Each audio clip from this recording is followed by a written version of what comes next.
তো বন্ধুরা, লক্ষ্য যদি তোমার ডব্লিউবিপি অথবা কেপি হয়ে থাকে, দেখো আমি তোমাকে একটা কথা বলি, এই যে ডব্লিউবিপি এবং কেপি এক্সামটাকে টার্গেটে নিয়েই কিন্তু আমরা সম্পূর্ণ সিলেবাসে তুমি কারেন্ট অ্যাফেয়ার্স বলো, জিকে, ম্যাথ, জিআই, প্রিভিয়াস প্রশ্ন সমস্ত কিছু কিন্তু আমি 60 দিনের একটা টার্গেট করে সেই টার্গেটের মধ্যে ভাগ করে নিয়েছি। এর বাইরে তোমাকে কিচ্ছু পড়তে হবে না। প্রতিদিন একটা করে ভিডিওই আসবে, আর একটা ভিডিওর মধ্যেই তুমি কারেন্ট অ্যাফেয়ার্স পাচ্ছ, জিকে পাচ্ছ, ম্যাথের ক্লাস, জিআই ক্লাস, প্রিভিয়াস ইয়ার্সের জিকে প্রশ্নের ক্লাস, সমস্ত কিছু তুমি এই একটা ভিডিওর মধ্যে, মানে একটা ক্লাস সকালবেলা 6টার মধ্যে পাবে, সেইটা করে নেবে। সারাদিন সেগুলো রিভিশন করবে, রাত 8:30 বাজলেই টেলিগ্রামে একটা মিনি মক টেস্ট যাবে, মিনি মক টেস্টটা দেবে এবং রাত 9টার সময় তার সলিউশন পেপারটা তুমি সেখান থেকে দেখে নিবা। দেখো আমি তোমাকে একটা কথা কিন্তু প্রথম দিনও বলেছিলাম আর আজকেও বলছি, এই যে 60টা দিন, এই 60 দিনের যা আমি করাচ্ছি, যেগুলো করাবো, এই 60 দিনের সম্পূর্ণ ক্লাস তুমি যদি কমপ্লিট করে নিতে পারো, পড়ে নিতে পারো, বস আমি তোমাকে গ্যারান্টি দিয়ে বলছি 75-এর মধ্যে 60+ নাম্বার তুমি অনায়াসে তুলতে পারবে। এই বিশ্বাসটুকু না তুমি আমার সঙ্গে রাখো, ভরসা রাখো, ভরসা রেখে তুমি এই 60 দিনের ক্লাসটা কমপ্লিট করো। বুঝতে পারছো? দেখো তারপরে কিন্তু তুমি নিজেই দেখো, তুমি যদি 2-4 দিন আমার সঙ্গে জুড়ে থাকো, মানে আমার আগে যদি 2-1টা ভিডিও দেখে থাকো, তুমি নিশ্চয়ই বুঝতে পারছো যে দাদা তুমি পার ডে, মানে কি বলবো, মানে এই যে এক একটা ডেতে যে ক্লাসগুলো আমি করাচ্ছি কতটা গুরুত্বপূর্ণ ক্লাস, ঠিক আছে? যে জিকে, যে ম্যাথ, যে কারেন্ট অ্যাফেয়ার যেগুলো করাচ্ছি না, সবই কিন্তু খুব গুরুত্বপূর্ণ। আমি বলছি বারবার করে, দেখো বা সুযোগ কিন্তু সবার সবসময় আসে না, ঠিক আছে? যদি তোমার কাছে আমার এই ভিডিওটা পৌঁছে যায়, মনে করো বস, মনে করো সুযোগটা তোমার কাছে চলে এসছে, শুধু সুযোগ মতো, মানে তুমি সুযোগের সৎ ব্যবহারটা করো, আমাদের সঙ্গে জুড়ে যাও, জুড়ে গিয়ে তুমি এই 60 দিনের ক্লাসটা কমপ্লিট করো, টেলিগ্রামে যুক্ত হও, সেখান থেকে পিডিএফগুলো তুলে নিয়ে ভালো করে রিভিশন করে নাও, করে নিয়ে তারপরে তুমি দেখোই না যে এক্সামটা কীভাবে ক্র্যাক করতে হয়। চলো, আজকে আমাদের 19তম ডে, আর আজকে আমরা কারেন্ট অ্যাফেয়ার্স থেকে দেখবো আপকামিং স্পোর্টসের পার্ট 2, ঠিক আছে? পার্ট 1টা আমরা আগের দিন দেখে নিয়েছিলাম। দেখো আর একটা কথা বলে দিই, 13 থেকে 18 নম্বর ক্লাস কিন্তু একটু অসুবিধার কারণে আমি মানে কি বলবো, তোমাদের ইউটিউবে আমি দেইনি, কিন্তু এগুলো টেলিগ্রাম থেকেই পাবে, ঠিক আছে? সেই জন্য আমাদের টেলিগ্রামে তোমাকে যুক্ত হতে হবে। বোঝা গেল? আর টেলিগ্রামে যুক্ত হতে গেলে আমি তোমাকে দেখো নাম্বারটা বলে 6296053459, এই যে আমার হোয়াটসঅ্যাপ নাম্বার, এই নাম্বারে তুমি SMS করে আমাদের টেলিগ্রামে যুক্ত হতে পারো। চলো দেখো, আর জিকে টপিক থেকে আমরা দেখব জিডিপি, মানে ভারতের অর্থনীতির মধ্যে জিডিপি, এই টপিকটা থেকে কিন্তু পরীক্ষায় প্রশ্ন আসে। মোদ্দা কথা, ভারতের অর্থনীতি সম্পর্কে বেশ কিছু গুরুত্বপূর্ণ প্রশ্ন আমরা দেখে নেব। ম্যাথের থেকে আজকে দেখব শতকরার পার্ট 1, যেখানে আমি কনসেপ্ট সাথে বেশ কিছু প্রশ্ন নিয়ে বিষয়টা বুঝিয়ে দেবো। জিআই থেকে গাণিতিক ক্রিয়ার পার্ট 1টা দেখব, ঠিক আছে? আমি দেখো পার্ট 1-এ কিন্তু আমি বেশ কিছু প্রশ্নের সাহায্যে কনসেপ্ট তোমাকে ধরিয়ে দেবো, আর পার্ট 2গুলো যেগুলো রয়েছে সেখানে কিন্তু আমি প্রিভিয়াসের প্রশ্নগুলো এবং আর কিছু মোস্ট এক্সপেক্টেড ভিভিআই কোশ্চেন্স থাকলে সেগুলো কিন্তু আমি তোমাদেরকে তুলে দেওয়ার চেষ্টা করি, ঠিক আছে? আর জিকে প্রিভিয়াসের 5টা প্রশ্ন মানে 5টা প্রশ্ন নয়, 5টা ছোট ছোট ক্ষুদ্র ক্ষুদ্র টপিক। তুমি সম্পূর্ণ ক্লাসটা দেখো, দেখলে তুমি বুঝতে পারবা যে এই এক একটা ক্লাসের মধ্যে কী কী আছে। চলো কারেন্ট অ্যাফেয়ার্সটা প্রথমে শুরু করা যাক। দেখো বস, স্পোর্টস এমনই একটা টপিক, এই টপিক থেকে কিন্তু তুমি যে কোনো চাকরির পরীক্ষারই প্রিপারেশন নাও না কেন, এই স্পোর্টস থেকে কিন্তু পরীক্ষায় প্রশ্ন আসবেই আসবে। তা দেখো স্পোর্টস রিলেটেড আমি কিন্তু 5টা ক্লাস প্রথম দিকেই 5টা ক্লাস আমি করিয়ে দিয়েছি। তা আজকে আমরা আপকামিং স্পোর্টস ইভেন্টের পার্ট 2 ক্লাসটা দেখব, যেখানে দেখো আমি এক একটা পয়েন্ট করে লিখে দিয়েছি। দেখো প্রথমে কি বলছে, যে গ্রীষ্মকালীন অলিম্পিক 2024-এ কোথায় হবে?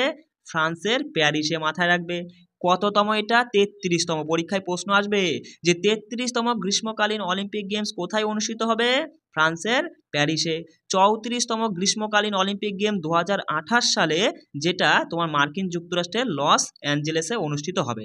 35তম মাথায় রেখো, 35তম গ্রীষ্মকালীন অলিম্পিক গেম, যেটা 32-এ তোমার হচ্ছে ব্রিসবেন, অস্ট্রেলিয়ার ব্রিসবেনে অনুষ্ঠিত হবে 35তম গ্রীষ্মকালীন অলিম্পিক গেম। এই তম কিন্তু গুরুত্বপূর্ণ। ধরো পরীক্ষায় আসবে যে 2024-এ গ্রীষ্মকালীন অলিম্পিক গেম যেটা ফ্রান্সের প্যারিসে অনুষ্ঠিত হয়েছিল, সেটা কততম? 33তম, এরকম অপশানে থাকবে। এই তমগুলো কিন্তু মাথায় রাখার চেষ্টা করবে। চলে আসি শীতকালীন অলিম্পিক গেম। দেখো 2022-এ হয়েছিল, যেটা কোথায়? চীনের বেজিংয়ে হয়েছিল, 24তম ছিল। 26-এ আবার হবে, যেটা হবে ইতালির মিলান এবং কর্টিনাতে অনুষ্ঠিত হবে, যেটা হচ্ছে 25তম। 2026-এ অনুষ্ঠিত হবে 25তম শীতকালীন অলিম্পিক গেমস। এবার দেখো যদি পরীক্ষায় প্রশ্ন আসে যে অলিম্পিক গেম কত বছর পর পর অনুষ্ঠিত হয়? 2 বছর পর পর অনুষ্ঠিত হয়। কেননা একটা জিনিস বোঝো এখানে, দেখো 2 বছর পর পর কিন্তু অলিম্পিক হয়ে থাকে। 22-এর পরে আবার 24-এ হচ্ছে, 24-এর পরে 26, 26, 28 এইভাবে হবে কিন্তু। বুঝতে পারছো বিষয়টা? চলো দেখো যদি বলে যুব অলিম্পিক গেমসটা দেখে নাও যে চতুর্থ শীতকালীন যুব অলিম্পিক গেমস 2024 কোথায় হয়েছে? দক্ষিণ কোরিয়ায়। আর চতুর্থ গ্রীষ্মকালীন যুব অলিম্পিক গেমস যেটা 2026 হবে সেনেগালের ডাকারে। মাথায় রাখবে কোথায়? সেনেগালের ডাকারে। আইসিসি পুরুষদের টি-20 বিশ্বকাপ 2024 মার্কিন যুক্তরাষ্ট্র ওয়েস্ট ইন্ডিজে অনুষ্ঠিত হয়েছে। ঠিক আছে, পরীক্ষায় প্রশ্ন আসবে যে আইসিসি মেন্স টি-20 ওয়ার্ল্ড কাপ 2024 কোন কোন দেশ হোস্ট করেছিল। ঠিক আছে, মাথায় রাখবা তোমার ওয়েস্ট ইন্ডিজ আর মার্কিন যুক্তরাষ্ট্র। 26 হবে ভারত আর শ্রীলঙ্কা, মানে 26 কে হোস্ট করবে? ভারত আর শ্রীলঙ্কা আইসিসি মেন্স টি-20 ওয়ার্ল্ড কাপটা হোস্ট করবে। ঠিক আছে, তারপরে 28 অস্ট্রেলিয়া নিউজিল্যান্ড, আর 30 হচ্ছে England Wales Scotland and Ireland দ্বারা অনুষ্ঠিত হবে 2030 সালে আইসিসি মেন্স টি-20 ওয়ার্ল্ড কাপ। চলে আসি এশিয়ান গেমস। দেখো 19তম এশিয়ান গেমস 2022 যেটা আর কি হওয়ার কথা ছিল কিন্তু সেটা 2023 অনুষ্ঠিত হয়েছে। কোথায় হয়েছে?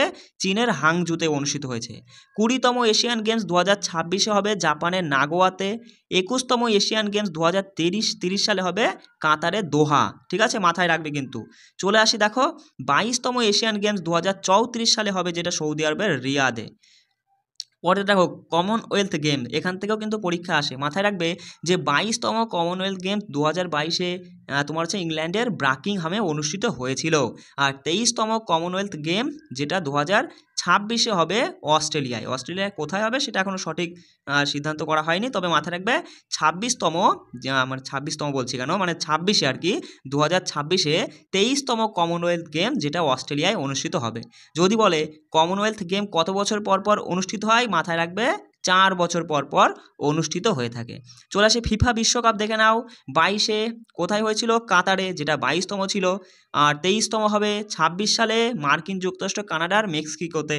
24তম ফিফা বিশ্বকাপ 30 হবে যেটা Spain, Portugal, Morocco, Argentina, Paraguay, Uruguay এরা সবাই কিন্তু মিলে হোস্ট করবে। ঠিক আছে, দেখো 25তম ফিফা বিশ্বকাপ 34 হবে সৌদি আরব।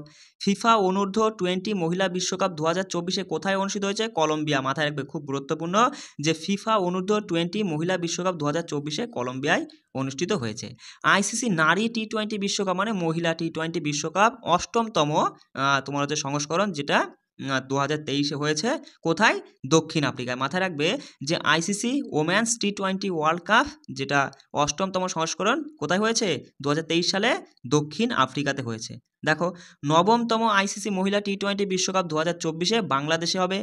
10তম আইসিসি মহিলা টি-20 বিশ্বকাপ 2026 ইংল্যান্ডে হবে। মাথায় রাখবে। চলে আসি আইসিসি ওডিআই বিশ্বকাপ। দেখো ওডিআই বিশ্বকাপ কিন্তু 13তম সংস্করণ যেটা 2023 সালে হয়েছিল ভারতে। ঠিক আছে, ভালো গুরুত্বপূর্ণ পয়েন্ট, মানে প্রশ্ন মাথায় রাখবা। 2023 যে আইসিসি ওডিআই বিশ্বকাপ 13তম যেটা হয়েছে সেটা কোথায় হয়েছে? ভারতে। 14তম বললে পরে 27 মানে 2027 সালে হবে দক্ষিণ আফ্রিকা, জিম্বাবুয়ে, নামিবিয়ায়। আর 15তম আইসিসি ক্রিকেট বিশ্বকাপ 2023 হবে ভারত আর বাংলাদেশে। ঠিক আছে, চলো চলে আসি। দেখো পরে কি বলছে, আইসিসি ক্রিকেট মহিলা বিশ্বকাপ 12তম মহিলা ওডিআই ক্রিকেট বিশ্বকাপ 2022 নিউজিল্যান্ডে হয়েছে। 13তম মহিলা ওডিআই ক্রিকেট বিশ্বকাপ 2025 ভারতে হবে। হকি বিশ্বকাপের কথায় যদি আসি, 16তম পুরুষ হকি বিশ্বকাপ 2026 তোমার বেলজিয়াম এবং নেদারল্যান্ডসে অনুষ্ঠিত হবে। ঠিক আছে, আচ্ছা দেখো মহিলা হকি বিশ্বকাপ 2026 বেলজিয়াম এবং নেদারল্যান্ডস, এটাও কিন্তু তোমার মাথায় রাখবা যে 16তম পুরুষ হকি বিশ্বকাপ এবং মহিলা বিশ্বকাপ দুটোই কিন্তু বেলজিয়াম, যেটা হচ্ছে 26 সালে যেটা হওয়ার কথা সেটা কিন্তু বেলজিয়াম আর নেদারল্যান্ডসে অনুষ্ঠিত হবে। ঠিক আছে, দেখো পরের পয়েন্ট কি বলছে যে প্রথম হকি 5S পুরুষদের বিশ্বকাপ 2024 হয়েছে ওমানে। মাথায় রাখবে প্রথম হকি 5S পুরুষদের বিশ্বকাপ 2024 হয়েছে ওমানে। আর যদি বলে প্রথম হকি 5S মহিলা বিশ্বকাপ 2024 সেটাও কিন্তু ওমানেই হয়েছে। এগুলো মাথায় রাখবে। ঠিক আছে, ভালো পয়েন্ট। পরের পয়েন্ট কি বলছে যে এএফসি মহিলা এশিয়ান কাপ। দেখো 22তম এএফসি মহিলা এশিয়ান কাপ 2029 হবে উজবেকিস্তানে। যদি 21তম বলে সেটা 26 হবে অস্ট্রেলিয়ায়। 20তম এএফসি মহিলা এশিয়ান কাপ 22 হয়েছিল, কোন দেশ হোস্ট করেছিল? ভারত। ঠিক আছে, পরেরটা দেখো তোমার হচ্ছে মাথায় রাখবে অনূর্ধ্ব-19 ক্রিকেট ওয়ানডে বিশ্বকাপ 2024-এ দক্ষিণ আফ্রিকায় অনুষ্ঠিত হবে। আর অনূর্ধ্ব-19 পুরুষদের টি-20 বিশ্বকাপ যেটা 2024-এ শ্রীলঙ্কায় অনুষ্ঠিত হবে। ঠিক আছে, টি-20 আর ওয়ানডে দুটো কিন্তু পার্থক্য আছে, সেটা কিন্তু দেখে নিও। যদি বলে ওয়ানডে বিশ্বকাপের কথা 2024-এ বলে অনূর্ধ্ব-19, তাহলে দক্ষিণ আফ্রিকা, আর টি-20 বিশ্বকাপ অনূর্ধ্ব-19-এর কথা বললে সেটা শ্রীলঙ্কা। দেখো, অনূর্ধ্ব-19 মহিলা টি-20 বিশ্বকাপ 2025-এ মালয়েশিয়া থাইল্যান্ড মিলে অনুষ্ঠিত হবে। ঠিক আছে, দেখো আর বেশ কিছু তথ্য রয়েছে, একটু দেখে নাও। দেখো, বিশ্ব অ্যাথলেটিক্স ইনডোর চ্যাম্পিয়নশিপ 2024-এ গ্লাসগোতে অনুষ্ঠিত হয়েছে। কোথায়? Glasgow, United kingdom. ঠিক আছে, মানে ইউনাইটেড কিংডমের গ্লাসগোতে একটা শহর, সেখানে অনুষ্ঠিত হয়েছিল বিশ্ব অ্যাথলেটিক্স ইনডোর চ্যাম্পিয়নশিপ 2024-এ। যদি বলে বিশ্ব অ্যাথলেটিক্স চ্যাম্পিয়নশিপ 2025-এ কোথায় হবে? জাপানের টোকিওতে। দেখো, পরের পয়েন্ট কি বলছে, যে পুরুষদের বক্সিং বিশ্ব চ্যাম্পিয়নশিপ 2025-এ কোথায় হবে? জাপানের ওসাকাতে। পুরুষদের বক্সিং বিশ্ব চ্যাম্পিয়নশিপ 2025 কোথায়? জাপানের ওসাকা। বিশ্ব ভারোত্তোলন চ্যাম্পিয়নশিপ 25-এ নরওয়েতে হবে। 14তম দক্ষিণ এশিয়ান গেমস 2024-এ পাকিস্তানে হবে। বিশ্ব ব্যাডমিন্টন চ্যাম্পিয়নশিপ 26-এ কোথায় হবে? 26-এ ভারতে হবে, মাথায় রাখবে। ঠিক আছে, আর একটা পয়েন্ট দেখে নাও, যে 38তম জাতীয় গেমস 2024-এ উত্তরাখণ্ডে অনুষ্ঠিত হবে। ঠিক আছে, এই ছিল আমাদের আজকে কারেন্ট অ্যাফেয়ার্সের মধ্যে আপকামিং স্পোর্টস এবং ইভেন্টস থেকে বেশ কিছু গুরুত্বপূর্ণ তথ্য। এগুলো কিন্তু একটু মাথায় রাখার চেষ্টা করবে কষ্ট করে। ঠিক আছে, কারণ এখান থেকে পরীক্ষায় প্রশ্ন আসে। চলো, তো বন্ধুরা, জিকে টপিক থেকে এবার আমরা দেখব ভারতের অর্থনীতি। বেশ ভালো গুরুত্বপূর্ণ একটা টপিক, এখান থেকে কিন্তু বস পরীক্ষায় প্রশ্ন হয়। আমি বেশ কিছু গুরুত্বপূর্ণ প্রশ্ন তোমাদের মাঝে তুলে ধরেছি, এগুলো একটু মাথায় রাখার চেষ্টা করবে। দেখো, প্রথম পয়েন্ট কি বলছে, যে ভারতের আর্থিক সংস্কার প্রবর্তনের সময় দেশের প্রধানমন্ত্রী কে ছিলেন? নরসিংহ রাও। মাথায় রাখবে, ভারতের আর্থিক সংস্কার প্রবর্তনের সময় দেশের প্রধানমন্ত্রী ছিলেন নরসিংহ রাও। যদি বলে যে কেন্দ্রীয় সরকারের রাজস্বের একক সর্ববৃহৎ উৎসটি কি? সেটা হচ্ছে আয়কর। মাথায় রাখবে, কেন্দ্রীয় সরকারের রাজস্বের একক সর্ববৃহৎ উৎসটি হলো আয়কর। যদি প্রশ্ন এমন দেয় যে কত সালে আমদানি নীতির উদারীকরণ করা হয়? 1991 সালে আমদানি নীতির উদারীকরণ করা হয়েছিল। ঠিক আছে, দেখো, প্রথম পঞ্চবার্ষিকী পরিকল্পনায় উন্নতির হার অভীষ্ট লক্ষ্যকে অতিক্রম করে গিয়েছিল। তাহলে কোন পঞ্চবার্ষিকী পরিকল্পনায় উন্নতির হার অভীষ্ট লক্ষ্যকে অতিক্রম করে গিয়েছিল? প্রথম পঞ্চবার্ষিকী পরিকল্পনায়। ভারতের পরিকল্পনা কমিশন ভারতকে 15টি কৃষি জলবায়ু অঞ্চলে বিভক্ত করেছে। তাহলে ভারতের কোন কমিশন ভারতকে 15টি কৃষি জলবায়ু অঞ্চলে বিভক্ত করেছে? পরিকল্পনা কমিশন। ভারতের পরিকল্পনা কমিশন ভারতকে কয়টি কৃষি জলবায়ু অঞ্চলে বিভক্ত করেছে? 15টি কৃষি জলবায়ু অঞ্চলে বিভক্ত করেছে। প্রশ্ন যেভাবেই দিক না কেন আমরা পড়ে নেব ভালো করে, তাই না বস? দেখো, পরের পয়েন্ট কি বলছে, 23শে জুলাই 2024-এ কেন্দ্রীয় অর্থমন্ত্রী নির্মলা সীতারামন কেন্দ্রীয় বাজেটের কততম বাজেটটা পেশ করেন?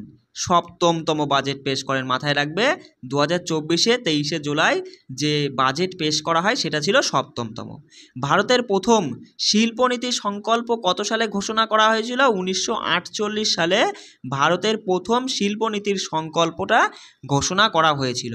বলছে, বাজেট নথিগুলি মোট ব্যয়কে ড্যাশে শ্রেণীবদ্ধ করে। মাথায় রাখবে, বাজেট নথিগুলির মোট ব্যয়কে পরিকল্পনা ও অপরিকল্পনা ব্যয়ে শ্রেণীবদ্ধ করে। দেখো, পরের পয়েন্ট কি বলছে, দেখো, বলছে দুগ্ধ ব্যবসা অর্থনীতির কার্যকলাপের কোন খাতের মধ্যে অন্তর্ভুক্ত? দুগ্ধ ব্যবসা এটা অর্থনীতির প্রাথমিক খাতের অন্তর্ভুক্ত। মাথায় রাখবে। ঠিক আছে, এই বিভিন্ন খাত, প্রাথমিক খাত, মধ্যম খাত বা দ্বিতীয় খাত, এখান থেকে কিন্তু পরীক্ষায় প্রশ্ন আসে। ঠিক আছে, দেখো, পরের পয়েন্ট কি বলছে, যে তৃতীয় পঞ্চবার্ষিকী পরিকল্পনাতে ভারতকে স্বনির্ভর ও স্ব উৎপাদক অর্থনীতি হিসাবের উদ্দেশ্যে কাজ করেছিল। ঠিক আছে, যদি বলে কোন পঞ্চবার্ষিকী পরিকল্পনাতে ভারত স্বনির্ভর ও স্ব উৎপাদক অর্থনীতি হিসাবে কাজ করেছিল, সেটা হচ্ছে তৃতীয় পঞ্চবার্ষিকী পরিকল্পনা। ঠিক আছে, এরকমভাবে প্রশ্নগুলো মাথায় রাখবা। দেখো, বলছে পণ্য দ্রব্যের আমদানি ও রপ্তানির উপর নির্ধারিত শুল্কটি হলো আমদানি শুল্ক নামে পরিচিত। কি বললাম?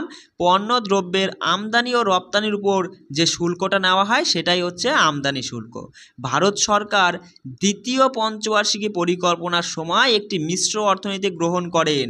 তাহলে ভারত সরকার কোন সময় মিশ্র অর্থনীতি গ্রহণ করেছিল? দ্বিতীয় পঞ্চবার্ষিকী পরিকল্পনার সময়। রাজস্ব প্রাপ্তিগুলি হলো ড্যাশ, কারণ সেগুলি সরকারের উপর কোনো দাবি প্রয়োগ করে না। মাথায় রাখবে, রাজস্ব প্রাপ্তিগুলি হলো অপুনরুদ্ধারযোগ্য, কারণ সেগুলি সরকারের উপর কোনো দাবি প্রয়োগ করে না। বলছে ড্যাশ বস্ত্র মন্ত্রণালয়ের অধীনে পড়ে, সেটা হচ্ছে সমর্থ প্রকল্প, এটা হচ্ছে বস্ত্র মন্ত্রণালয়ের অধীনে পড়ে, বেশ গুরুত্বপূর্ণ। ঠিক আছে, পরের পয়েন্ট দেখো, জিডিপিতে মাথায় রাখবে, জিডিপিতে অর্থনীতির প্রত্যেকটি সেক্টরের অবদানকে কাঠামোগত গঠন বলা হয়। কি বললাম? জিডিপিতে অর্থনীতির প্রতিটি সেক্টরের অবদানকে কাঠামোগত গঠন বলা হয়। জাতীয় আয় গণনা করার সময় ড্যাশকে একটি ফ্যাক্টর হিসাবে গ্রহণ করা হয়। মাথায় রাখবে, জাতীয় আয় গণনা করার সময় রপ্তানিকে একটি ফ্যাক্টর হিসাবে গ্রহণ করা হয়। আরবিআইয়ের মতে ভারতে পরিষেবা খাত 1980-র দশকে জিডিপিতে কত শতাংশের জন্য দায়ী ছিল? মাথায় রাখবে, আরবিআইয়ের মতে ভারতের পরিষেবা খাতটা 1980-র দশকে 38.6% জন্য দায়ী ছিল। বলছে ভারতে National Food for Work Programme প্রকল্প কবে চালু হয়? 2004 সালে ভারতে National Food for Work Programme প্রকল্পটা চালু করা হয়েছিল। দেখো তারপরের পয়েন্ট কি বলছে, বলছে দেখো যে স্বাধীনতার সময় ভারতের জনসংখ্যার প্রায় কত শতাংশ কৃষির উপর নির্ভরশীল ছিল? মাথায় রাখবে, স্বাধীনতার সময় ভারতের জনসংখ্যার প্রায় 75% কৃষির উপর নির্ভরশীল ছিল। বলছে একটি বাজেট নথি যা একটি নির্দিষ্ট আর্থিক বছরের জন্য সরকারের রাজস্ব প্রাপ্তি এবং রাজস্ব ব্যয়ের সাথে সম্পর্কিত, তাকে কি বলা হয়? তাকে রাজস্ব বাজেট বলে। মাথায় রাখবে, বেশ ভালো পয়েন্ট কিন্তু। দেখো জিডিপি পরীক্ষা আসবে ড্যাশ সমান ইকুইভ্যালেন্ট টু, মানে আর কি ড্যাশ সমান অর্থনীতিতে সমস্ত সংস্থার যোগ করা মোট মূল্যের যোগফল, সেটা হচ্ছে জিডিপি। জিডিপি সমান অর্থনীতিতে সমস্ত সংস্থার যোগ করা মোট মূল্যের যোগফল। পরের পয়েন্ট কি বলছে দেখো, যে দেশ বা অঞ্চলের মধ্যে ব্যবসা করা পণ্য ও পরিষেবার প্রবাহ বাণিজ্যের ড্যাশ হিসাবে বিবেচনা করা হয়, সেটা বাণিজ্যের দিক হিসাবে বিবেচনা করা হয়। দেখো বস, যেগুলো আমি তলায় মানে দাগ দাগ দেখতে পাচ্ছ সেগুলো হচ্ছে অ্যান্সার আর কি, প্রশ্নের অ্যান্সার।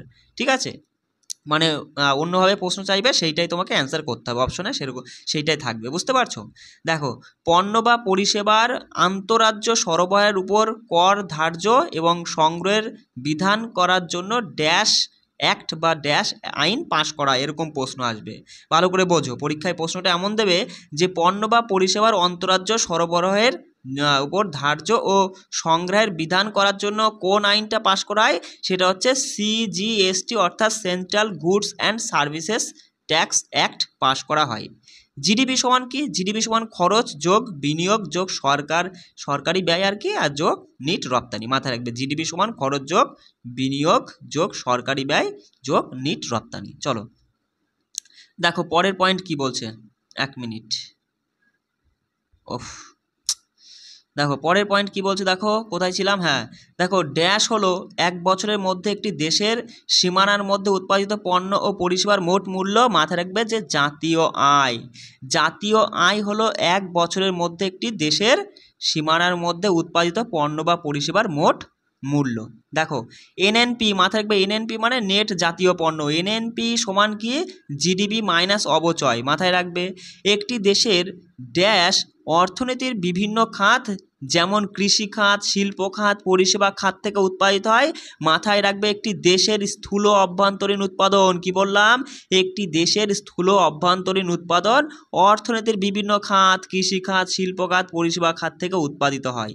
চলো অর্থনীতির এই বিভিন্ন খাত একটু দেখে নাও। প্রাথমিক খাতের মধ্যে কি রয়েছে দেখো, প্রাথমিক খাত মানে যাকে কৃষি খাতও বলা হয়। মাথায় রাখবে প্রধানত প্রাকৃতিক সম্পদের উপর ভিত্তি করে এই প্রাথমিক খাত, যার মধ্যে কৃষি, পশুপালনের মধ্যেই পড়ছে কিন্তু দুগ্ধ, বুঝতে পারলে?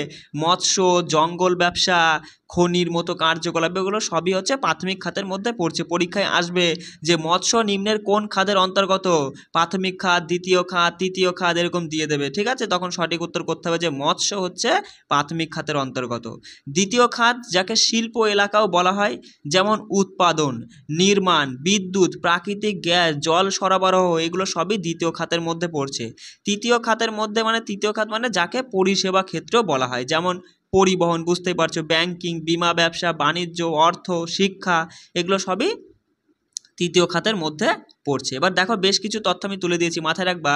1938 সালে জওহরলাল নেহরুর নেতৃত্বে জাতীয় পরিকল্পনা কমিটি গঠিত হয়েছিল। তাহলে জাতীয় পরিকল্পনা কমিটি কার দ্বারা কত সালে গঠিত হয়? জওহরলাল নেহরুর দ্বারা 1938-এ গঠিত হয়। 1944 সালে নারায়ণ আগরওয়ালের দ্বারা, নারায়ণ আগরওয়াল তার গান্ধিয়ান প্ল্যানের ধারণাটা প্রকাশ করেছিলেন। তাহলে এই যে গান্ধিয়ান প্ল্যান, এই ধারণাটা কে প্রকাশ করেছিল? নারায়ণ আগরওয়াল। কততে? 1944-এ। 1950 সালে জয়প্রকাশ নারায়ণ সর্বোদয় পরিকল্পনা সরকারের কাছে পেশ করেছিল। তাহলে সর্বোদয় পরিকল্পনা কার? জয়প্রকাশ নারায়ণের। কত সালে সরকারের কাছে পেশ করা হয়েছিল এটা? 1950 সালে। চলে আসি পরের পয়েন্ট, দেখো বলছে জনতার পরিকল্পনা 1945 সালে এম.এন. রাও সর্বসমক্ষে তুলে ধরেন বা আনেন, মাথায় রাখবে, ঠিক আছে? জনতার পরিকল্পনা। 1950 সালে 15ই মার্চ যোজনা কমিশন গঠিত হয়। তাহলে যোজনা কমিশন কবে গঠিত হয়েছিল? 1950 সালে, ডেটটাও মাথায় রাখবে, 15ই মার্চ। এই কমিশনের প্রধান ডেপুটি চেয়ারম্যান ছিলেন গুলজারিলাল নন্দ। এটাও কিন্তু বেশ ভালো গুরুত্বপূর্ণ একটা পয়েন্ট, মাথায় রাখবে। 1951 সালে প্রথম পঞ্চবার্ষিক পরিকল্পনা শুরু হয়, জানোই তো। আর 52-তে জাতীয় উন্নয়ন পর্ষদ গঠিত হয়, ঠিক আছে? তাহলে জাতীয় উন্নয়ন পর্ষদ কবে গঠিত হয়? 52-তে, 1952-তে। এই ছিল অর্থনীতি সম্পর্কিত বেশ কিছু গুরুত্বপূর্ণ তথ্য, ঠিক আছে? এগুলো একটু কিন্তু মাথায় রাখার চেষ্টা করবে। আর যদিও বা এই টপিক থেকে আর বেশ কিছু প্রশ্ন যদি এড়িয়ে যায়, কোনো চিন্তা করবা না, এখন আমাদের অনেক দিন বাকি আছে, ঠিক আছে? দেখবা লাস্টের দিকে রুটিনটা তুমি তো আমাদের টেলিগ্রামে থাকলে পরে প্রথমেই দেখো, সবার প্রথমে রুটিন থাকবে, সেখানে দেখবা লাস্টের দিকে বেশ কিছু জায়গা গ্যাপ রয়েছে, জিকে টপিক। এবার সেগুলো আমি কি করব? দেখব, দেখার পরে সমস্ত ক্লাস যখন হয়ে যাবে তারপর দেখব, সেইগুলোতে আমি কিন্তু সেইগুলো আবার পড়িয়ে দেবো, কোনো চাপ নেই। শুধু তুমি আমার সঙ্গে কন্টিনিউ এইভাবে জুড়ে ক্লাসগুলো চালিয়ে যাও, ঠিক আছে? চলো এবার ম্যাথটা দেখে নেওয়া যাক। তো এবার আমরা পার্সেন্টেজ অর্থাৎ শতকরার পার্ট 1টা দেখে নেব, যেখানে কনসেপ্টের সাথে আমি বেশ কিছু প্রশ্ন রেখেছি, সেই প্রশ্নগুলোর মাধ্যমে তোমাকে এই টপিকটা আমি বুঝিয়ে দেবো। দেখো বাস, আমি একটা কথা বলি, এই যে শতকরা অর্থাৎ পার্সেন্টেজের যদি কনসেপ্ট তুমি বলতে চাও, এখানে কিছুই নেই, সিম্পল একটা জিনিস বোঝো। আমি তোমাকে বললাম দাদা 20 লিখে তার পাশেই পার্সেন্টেজ চিহ্নটা রয়েছে, তার মানেটা কি? তার মানে কিচ্ছু না, এই যে সংখ্যা থাকবে সেটা লিখবা, লিখে তার নিচে দাগ দিয়ে এই পার্সেন্টেজের জন্য 100টা তার তলায় বসিয়ে দেবা, এইটুকুই এই টপিকের কনসেপ্ট, আর কিচ্ছু না। এবার প্রশ্ন পড়বা, যেমন বলবে সেরকম বসাতে যাবা, যোগ থাকলে যোগ, গুণ থাকলে গুণ, করতে যাবো, অটোমেটিক্যালি তোমার সঠিক উত্তর হতে বাধ্য। বোঝা গেল? তাহলে কি বললাম, যদি আমি বলি 37% মানে কি? 37% মানে 37/100। বোঝা গেল? কোনো রকমের কোনো কিছু মুখস্থ রাখার কোনো যুক্তিই নেই। যেমন 20% মানে 1/5, তোমার যদি 50% মানে 1/2, এই সমস্ত কিছু মুখস্থ করার দরকার নেই, কারণ তুমি বিদ্বান হতে চাও না, তুমি একটা চাকরি পেতে চাও, এইটাই মাথায় রাখবা। এবার দেখো আমি একটা কথা বলি, এই টপিকের প্রশ্ন সমাধান করার কিন্তু নানা রকমের কৌশল রয়েছে। 1 নম্বর বলে ডিজিট সাম, ডিজিট সাম কিন্তু অ্যাপ্লাই করতে পারো, ইউনিট ডিজিট অ্যাপ্লাই করতে পারো, তার সাথে এই যে সিম্পল যে কনসেপ্ট, টপিকের যে কনসেপ্ট, সেটা তুমি অ্যাপ্লাই করেও কিন্তু সমাধান করতে পারো। এবার আমি তোমাকে দেখিয়ে দেবো কোন জায়গা তুমি কোন কনসেপ্ট অ্যাপ্লাই করে কিভাবে দ্রুত সমাধান করতে পারবে। বিষয়টা বুঝতে পারলে? চলো প্রশ্নের মাধ্যমে তুমি বিষয়টা বুঝে নাও, তাহলে আরও বেশ ভালো হবে। দেখো সিম্পল একটা প্রশ্ন বলছে, 250-এর 38% নিম্নলিখিত কোনটির সমান? যেমন বলবে, আমি তোমাকে বারবার করে একটা কথা বলি, দেখো যেরকম বলবে তুমি সেরকম পড়তে যাবে, বসাতে যাবে, অটোমেটিক্যালি সঠিক উত্তর চলে আসবে। কার? দেখো বলছে 250, বেশ ভালো কথা। এর মানে কি দাদা? এর মানে গুণ। 38% মানে কি? বাই 100। বোঝা গেল? এইটাই কাটাকাটি করলে আমাদের উত্তর চলে আসবে। দেখো 0 0 ঝাপলে 5 দিয়ে কাটলে 2, 5 দিয়ে কাটলে এখানে 5, 2 দিয়ে কাটলে 19 দুগুণে 38, 5 19 95, আমাদের অপশান 2 হয়ে গেল সঠিক উত্তর। এটা ছিল বেসিক কনসেপ্ট। এবার তুমি যদি এখানে ডিজিট সাম অ্যাপ্লাই করতে পারো তাহলেও হবে। দেখো সঙ্গে সঙ্গে তুমি বলবা 5 আর 2 7, এর মানে তো গুণ, আর এখানে 8 আর 3 11 মানে 2, তাহলে 7 দুগুণে 14, 14 অঙ্কের যোগফল কোথায় 14 এখানে আসছে? আয় দেখো 6 6 বার 13 আসছে না, 13 মানে 4 হচ্ছে না, এখানে দেখো 14, 14 মানে 5, 14 মানেই তো অঙ্কের যোগফল 5, এখানেও দেখো 9-এর কোনো দাম নেই, 5, অপশান 2 আমাদের সঠিক উত্তর। এবার তুমি তোমার খুশি মতো সাধারণ মানে বেসিক নিয়মেও করতে পারো, ডিজিট সামকে অ্যাপ্লাই করেও তুমি অঙ্কগুলো সমাধান করতে পারো।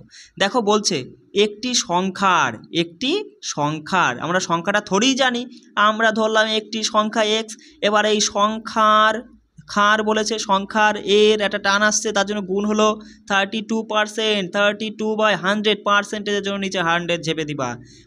হলো কথা আসলে মানে সমান চিহ্ন, কি বললাম? হলো কথা আসলে পরেই সমান চিহ্ন 80, ব্যাস এইটুকুই। সংখ্যাটি কত মানে x সমান কত, ঝেপে দাও। দেখো 8 দিয়ে কাটলে 8 অক্ষে 8 মানে 8 10-এ 80, 4 8 32, 4 দিয়ে কাটলে 4 25 100, ব্যাস। তাহলে x এর সমান কি দাঁড়াবে? x সমান তুমি সঙ্গে সঙ্গে বলবা, এদিকে বজ্র গুণন হয়ে 250 আমাদের সঠিক উত্তর হয়ে যাচ্ছে। তুমি যদি এখানে ডিজিট সাম অ্যাপ্লাই করতে সেটাও হতো, তাহলে তোমাকে কিছুই করতে হতো না। দেখো মুখে মুখেই তুমি অ্যান্সার করতে পারবে। কোনো একটা সংখ্যার 32% হলো 80, এইটুকুই আমি তো মানে এখানে চিহ্নগুলো বসিয়ে দিলাম, এটা কিন্তু তুমি দিমাগে করতে। দেখো তাহলে এখানে এদের যোগফল কত? পার্সেন্টের তো কোনো ভ্যালু নেই ডিজিট সামের ক্ষেত্রে, তাই না? তাহলে এখানে 5 হচ্ছে গুণ x, আমি একটু লিখেই বোঝাই, আর এখানে 8, তাই তো? তুমি বলো 5-এর সাথে কি গুণ করবা? 8 চলে আসে, তুমি সঙ্গে সঙ্গে বলবা 5-এর সাথে 7 গুণ করলে 8 আসে। কেমন করে দাদা? 5 7 যারা প্রথম দেখছো তারা বুঝছো দাদা কী করে 5-এর সাথে 7 গুণ করলে 8 আসে। দেখো 5 7টা 35, 35 মানে অঙ্কের যোগফল 8, মানে যেটা উত্তর হবে x সমান আমরা 7 ধরেছিলাম, যেটা উত্তর হবে তার অঙ্কের যোগফল 7 হতে হবে, x সমান 7 ধরেছি। বিষয়টা বুঝতে পারলে? আর 8 বেরোলো এই কারণে সমান চিহ্ন তখনই বসে যখন এপাশ ওপাশ দুপাশই সমান থাকে, তাই তো বস? যারা ডিজিট সামের আমার ক্লাস দেখে নিয়েছো তোমাদের কাছে কোনো কিছুই না, আরামসে বুঝে গেছো। তাহলে 7 কোথায়? দেখো এখানে কত আছে? 8, এটা হবে না। 5 আর 2 7, এটা সঠিক উত্তর। দেখো 4 নম্বর আছে 4, এটা হবে না, অপশান 2 আমাদের সঠিক উত্তর। ডিজিট সাম অ্যাপ্লাই করলে তোমার খাতা পেন ব্যবহার করতে হবে না। বলছে একটি সংখ্যার কত 30%, বেশ ভালো কথা। হলো মানে কি দাদা? সমান চিহ্ন 120, তারপরে আবার এর রয়েছে, এর মানে গুণ, যেমন বলবে সেরকম বসাও। 15% মানে 15 নিচে 100, ব্যাস। আবার বলছে এর মানে তো তুমি এখানে গুণ দিবা, গুণ দিলে ঠিক আছে, এর থেকে রয়েছে, এর থেকে এত অধিক মানে এর থেকে 21 বেশি, তুমি বলো এখানে গুণ দিবা না যোগ চিহ্ন দিবা, কোনটা দিবা? বলছে 120-র 15%-এর থেকে 21 বেশি, তাহলে তার মানে কি এখানে যোগ চিহ্ন হবে না? এই সাধারণ কনসেপ্টগুলো কিন্তু তোমাকে বুঝে নিতে হবে। আমি কিন্তু শুধু এখানে তোমাকে বোঝানোর জন্য গুণটা দিয়েছিলাম। তাহলে 21 হলো, ব্যাস। এইটুকু ক্যালকুলেশন করলে সঠিক উত্তর চলে আসবে।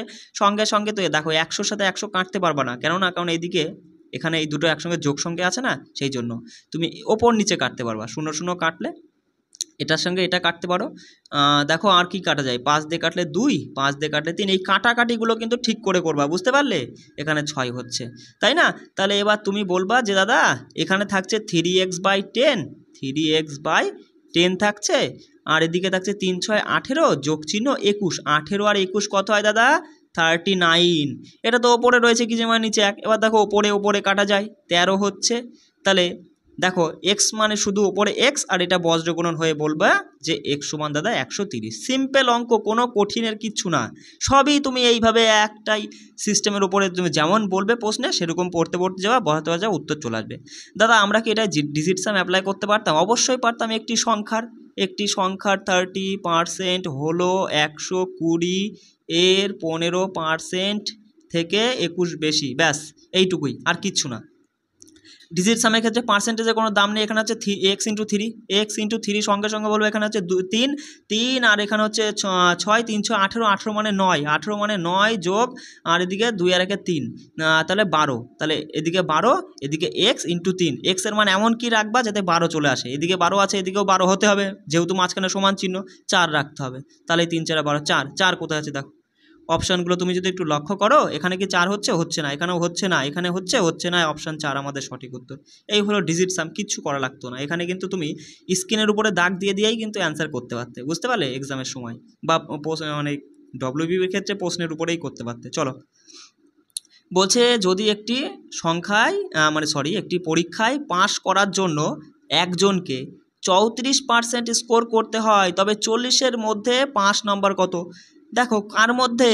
40-এর মধ্যে, 40-এর মধ্যে, 40-এর মধ্যে এত পার্সেন্ট স্কোর করতে পারে তবেই পাস। তাহলে আর 5 নাম্বারটা চেয়েছে, তাহলে 40-এর মধ্যে 34% মানে কতটা সেইটাই আমাদের জানতে চেয়েছে। Simple simple. তুমি এখানে কি করবা দাদা?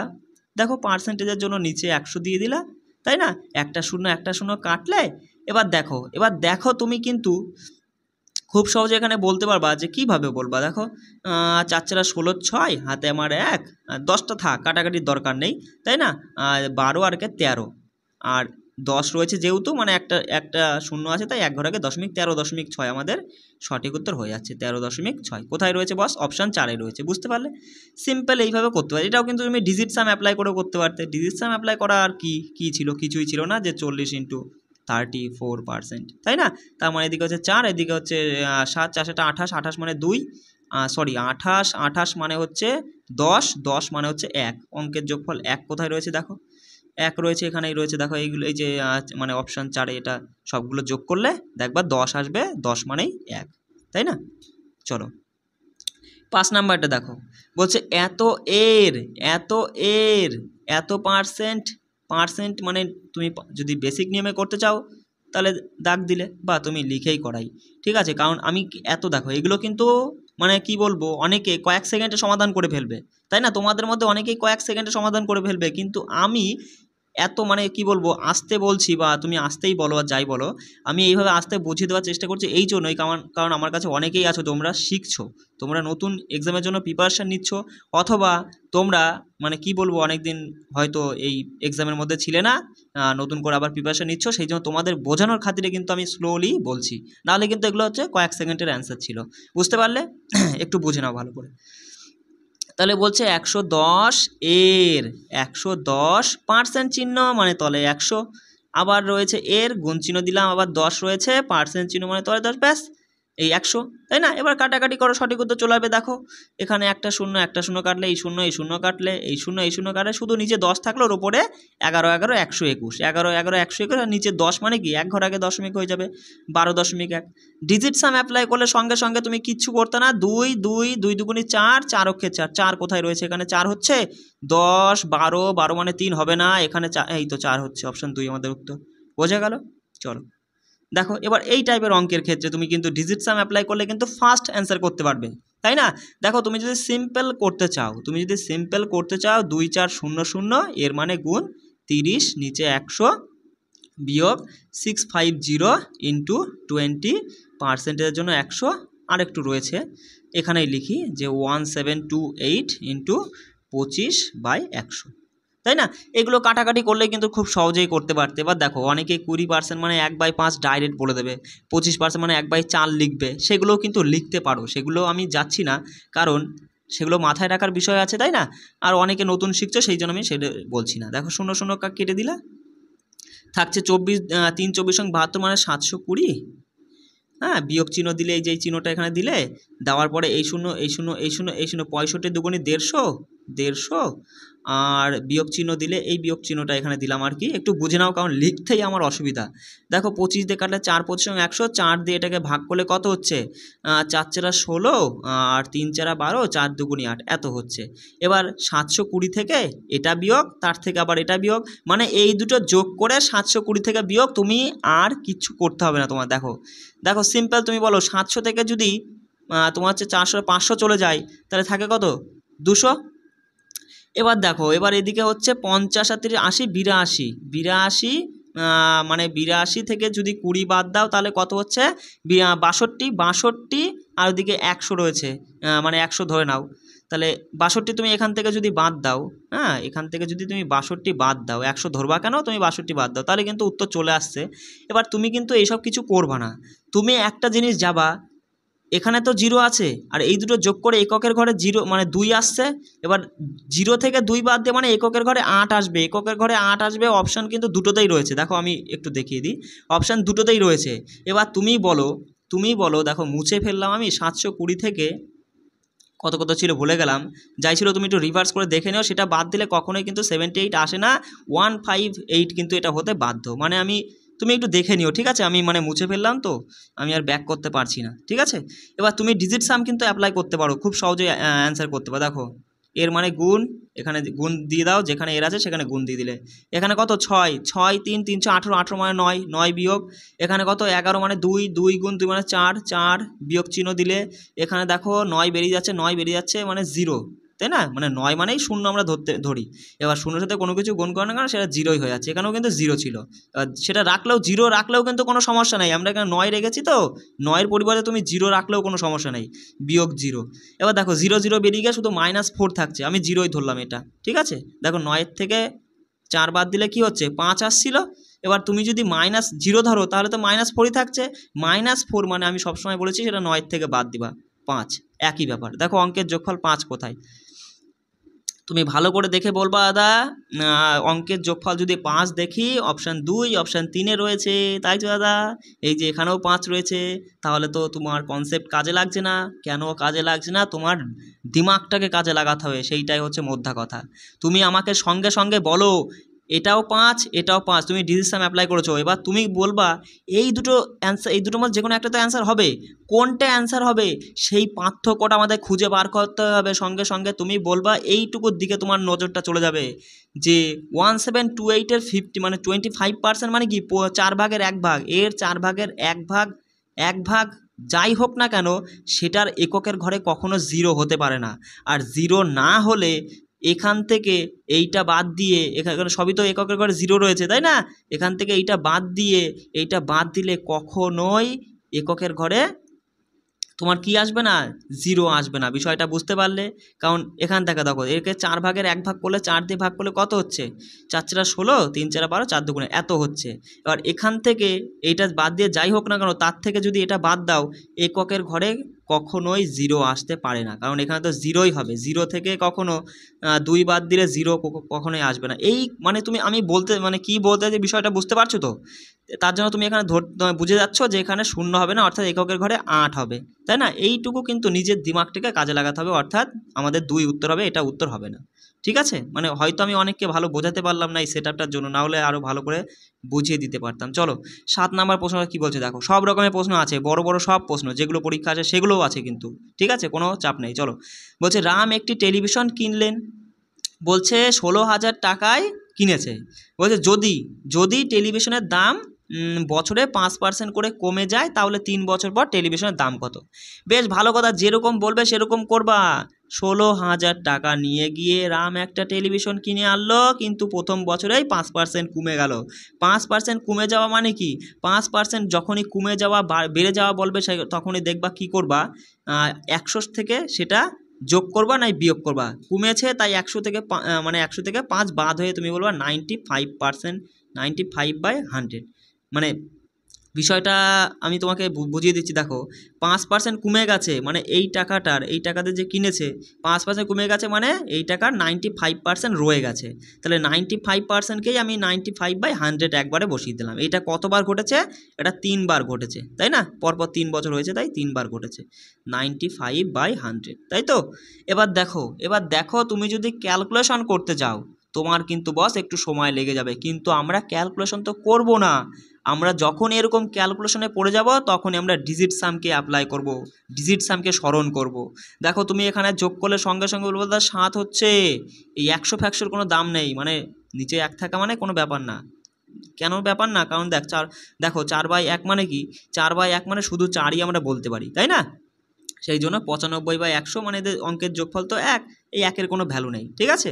দেখো 7 গুণ এখানে কত, 9-এর দাম নেই 5, একবারে বলো 5 5 25, 25 মানে 7, 7 আর 5 গুণ করলে 5 7 35 মানে 8, 7 8 56, 56 মানে 5 আর 6 11, 11 মানে 2, অঙ্কের যোগফল কোথায় 2 রয়েছে? ক্যালকুলেশন আমরা করলাম না, অঙ্কের যোগফল 2 যদি তুমি দেখো, এখানে দেখো একটু বাদ হয়ে যাচ্ছে, 9 3 হচ্ছে না, এখানে বাদ হয়ে 4 হচ্ছে না, এটাও এখানে তুমি যদি দেখো এটা বাদ 9 হলো, 9-এর কোনো দাম নেই, তাই 9 যেখানে তৈরি হচ্ছে বাদ দিয়ে দিলাম, 3 হচ্ছে না, এটা আমাদের উত্তর হতে বাধ্য। দেখো এখানে অঙ্কের যোগফল কত হচ্ছে, এটা গেল 10 আর 11, 11 মানে 2, বুঝতে পারলে অপশান 4 আমাদের সঠিক উত্তর হয়ে গেল। এগুলো কিন্তু কি বলবো, এগুলো এই যে মানে কি বলবো, এই যে এইগুলো মানে তোমার অপশানগুলো কিন্তু এই প্রশ্নটা আমি যে প্রিভিয়াসের প্রশ্ন থেকে তুলেছি, ঠিক আছে, মানে এগুলো সবই কিন্তু বিভিন্ন এক্সামে আসা প্রশ্নগুলোই পরপর সাজিয়ে তোমাদের মাঝে আলোচনা করি। এবার সেখানে কিন্তু এই অপশানটাই ছিল, ঠিক আছে, পরীক্ষায়ও কিন্তু এরকমই থাকে, ঠিক আছে, ব্যতিক্রমে যদি তোমার কপাল খুবই খারাপ থাকে তাহলে ওই 1000-এ একটা মানে একদম সেম টাইপের অপশান দিয়ে দেয় 2-3টে, বুঝতে পারলে। চলো দেখো পরেরটা কি বলছে, যদি এ এর কার দাদা, এর মানে কি দাদা, গুণ 20% মানে 20/100, তাই তো বস। বলছে বি এর, বেশ ভালো কথা, বি এর যেমন বলে সেরকম আমরা লিখবো 25/100, বলছে এর সমান মানে কি, মানে যদি, এবার প্রশ্নটা ভালো করে পড়ে বুঝে নাও, যদি এ এর 20% বি এর 25%-এর সমান হয় মানে এর এইটা আর বি এর এইটা সমান, ওরা সেটাই বলছে, তাই তো।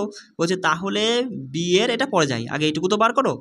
দেখো 0 0 ঝেপে দিলে, বা তুমি ডাইরেক্ট 100 100 কেটে দাও, দুপাশে যেহেতু সমান আছে কাটা যাচ্ছে, তাই না। তাহলে এখানে দেখো 5 দিয়ে কাটলে 4 5 20, 5 দিয়ে কাটলে 5 5 25, তাহলে 4a সমান তুমি বলবা দাদা 5b, তাই না।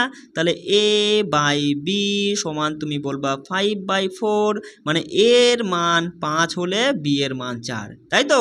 a সমান কত, 5 আর b সমান 4, এইটুকু মাথায় রাখবা। কি বললাম, a সমান 5 আর b সমান 4, কেননা আমি মুছে দিচ্ছি তো তাই। a সমান 5 আর b সমান 4। এবার বলছি দেখো এ এর, কার, এর মানে গুণ 28%, 28/100, এ এর তোমার হচ্ছে এত পার্সেন্ট, বি এর, কার, বি এর কত শতাংশ জানি না, এক্স শতাংশ মানে পার্সেন্ট নিচে 100, কত শতাংশের সমান, তাই এখানে সমান চিহ্ন বসলো, এইটুকুই অঙ্ক আর কিচ্ছু না। এবার দেখো, এবার এইটা তো আমি সাজালাম, কিন্তু তুমি করার সময় কি এরকমভাবে লিখবা, তুমি ডাইরেক্ট কি করবা, এ মানে তো 5 এর এখানে 5 বসাবা একবারে, ঠিক আছে। আমি দেখো এখানে একটু বুঝে নাও, আর বি মানে কত 4, তাহলে বির জায়গায় তুমি 4 লিখবা, এটা আমি বোঝানোর জন্য কিন্তু তোমাকে প্রথমেই টুকলাম, কিন্তু লেখার সময় তুমি অঙ্ক করার সময় একবারে করে দিবা। দেখো 100 100 বাদ হয়ে গেল, থাকলো কি, থাকলো তোমার হচ্ছে দেখো 4 দিয়ে এটা কাটলে 4 7 28, 7 5 35, তাহলে ওপাশে শুধু এক্স রয়েছে, আর এদিকে 35 আমাদের উত্তর, বুঝতে পারলে। খুবই মানে সহজভাবে তুমি কিন্তু করতে পারবা, শুধু প্রশ্ন যেমন বলবে সেরকমভাবে পড়ে যাবা আর অ্যান্সার করবা। বলছে যদি, এ দেখো একই প্রশ্ন, মানে একই টাইপের প্রশ্ন, বলছে যদি a - b এর 40% এবং a + b এর 20% এর সমান হয়, তাই সমান জুড়ে দাও। তাহলে বি এর কত শতাংশের সমান, বেশ ভালো কথা, আগে এটা তো করে নি, 100 100 ঝেপে দিলাম, 20 দিয়ে এটাকে কাটলো 2 হচ্ছে, আর এদিকে 1, তাহলে তুমি বলবা দাদা একবারে তুমি বলবা a - b বাই, ওটা যদি এপাশে নিয়ে আসো a + b সমান তুমি কি বলতে পারো না, ওখানে যেটা রয়েছে সেটা ওপরে, আর এই পাশে যেটা থাকে সেটা ওপাশে গিয়ে নিচে হয়ে যায়, তাই তো। তাহলে এইটা সমান এইটা সমান এইটা, তো পেলে আমাদের হবে না, এ আর বি পেতে হবে। দেখো এই জায়গাটা দেখা মাত্রই তোমার মাথায় কি কিন্তু কিছু আসছে, তুমি অবশ্যই যদি আমার সঙ্গে জুড়ে থাকো, আমার দেখো এই 7টা ক্লাস কিন্তু একে অপরের সাথে সম্পর্কিত। দেখো তুমি পিভিআরসি মানে পেছনে চলে যাও, রিভার্সে চলে যাও, গিয়ে দেখো লসাগু গসাগুতে এরকম টাইপের মানে ক্যালকুলেশন আমি সমাধান করা শিখিয়েছিলাম, যে কম্পোনেন্ট ও ডিভিডেন্ড মানে যৌগিক ও বিভাজন যোগানুপাত একটা কনসেপ্ট আমি তোমাদেরকে দেখিয়েছিলাম, কিন্তু সেই কনসেপ্টে অ্যাপ্লাই করে তুমি সঙ্গে সঙ্গে বলবা দাদা a/b মানে সঙ্গে সঙ্গে বলবা এখানে যেটা থাকে তাদের যোগফলটা উপরে আর বিয়োগফলটা নিচে, তার মানে a সমান 3 আর b সমান 1, ঠিক আছে। সবগুলোই কিন্তু কাজে লাগবে, এক একটা ক্লাস এক একটা আর একটা ক্লাসের সঙ্গে সম্পর্কিত, ঠিক আছে। সেই জন্য বলবো সবগুলোই কিন্তু মনোযোগ সহকারে দেখোই না, তারপর আমি তো বলছি যে 75-এর মধ্যে 60+ নাম্বার তুলে দেওয়ার দায়িত্বটা শুধু আমার, তুমি শুধু আমি যেগুলো দেবো একদম খেয়ে ফেলো, মানে গুলিয়ে খেয়ে ফেলো। তাহলে আমি কি বললাম, a সমান 3 পেলাম আর b সমান 1 পেলাম, তাই তো। চলো একটু লিখে নিই। দেখো আমার কিন্তু বলতে হয়তো মানে কি বলবো, ভিডিওটা করতে অনেক সময় লেগে যাচ্ছে, কিন্তু তবুও তোমাদের সুবিধার্থে কিন্তু আমি একটু মানে ধীরে ধীরে বলছি। অনেকেই যারা বুঝতে পারো না, অঙ্কে খুবই দুর্বল, সেই জন্য। ঠিক আছে, যার মানে কারোর যদি কোনো জায়গায় সমস্যা হয় অবশ্যই কিন্তু আমাকে বলবা। বলছে দেখো তাহলে বি এ এর কার এ এর কার এ এর মানে 3 এর মাঝে 3 একবার মান বসিয়ে দিলাম। 3 এর কত শতাংশ? কে? বি। যার কথা বলে সে নিচে থাকে, আর যে হবে সে মানে যার মানটা বার করতে হবে সে ওপরে থাকে, তাই না? বি এ এর কার এ এর কত শতাংশ? মানে 1% বলেছে, তাই 100 দিয়ে গুণ, তাই না? মানটা বসিয়ে দিয়ে 100 দিয়ে গুণ, তাকে এটা করলে পরে 100/100 অপশন 2 আমাদের সঠিক উত্তর হয়ে যাচ্ছে, আর কিচ্ছু না। চলো দেখো পরে প্রশ্ন কি বলছে। বলছে একটি গাড়ির দাম তোমার হচ্ছে 6,25,000 টাকা। বলছে এটি তার মূল্যের এত শতাংশ বিমা করা হয়েছিল। মানে কি বিমা করা? মানে কি মানে কোম্পানি বলে দিয়েছে যে এই টাকার গাড়ি তুমি কিনেছো, তোমাকে 80% বিমা করে দিয়েছে, মানে এই টাকার কিছু একটা হয়ে গেলে তুমি 80% পাবা। 80% না, সেটা নয়, সরি আমি একটু ভুল বললাম। মানে এই টাকাতে গাড়িটা কিনেছে, এই টাকার মধ্যে এই টাকার 80% যত টাকাটা হয় সেই টাকাটার আর কি বিমা করিয়ে দিয়েছে। তা গাড়িটি সম্পূর্ণভাবে ক্ষতিগ্রস্ত হয়েছে এবং বিমা কোম্পানি বিমাকৃত অর্থের 90% প্রদান করেছে। মানে এই টাকাটা দিয়ে একজন ব্যক্তি তুমি গাড়ি কিনেছো, এবার তোমার এই টাকার মধ্যে এই টাকার 80% যে টাকাটা হয় সেই টাকাটার উপরে বিমা চেপেছে, মানে বিমা হয়েছে। এবার সেই যে টাকার উপর বিমা তোমার রয়েছে তার 90% আর কি ক্ষতিগ্রস্ত হলে পরে সেই 90% টাকাটা দেবে। মানে আমি একটু বোঝানোর জন্য একটু বললাম আর কি। তুমি সঙ্গে সঙ্গে বলবা 625,000, এই টাকার 80% মানে 80/100 কী হয়েছে? বিমা হয়েছে। এবার বিমা হওয়ার পরে গাড়িটা ক্ষতিগ্রস্ত হয়েছে, এবার এই যে টাকাটা এই টাকার উপরে আবার 90% কি পাওয়া গেছে? এই বিমার জন্য বিমাকৃত অর্থের পরিমাণটা পাওয়া গেছে।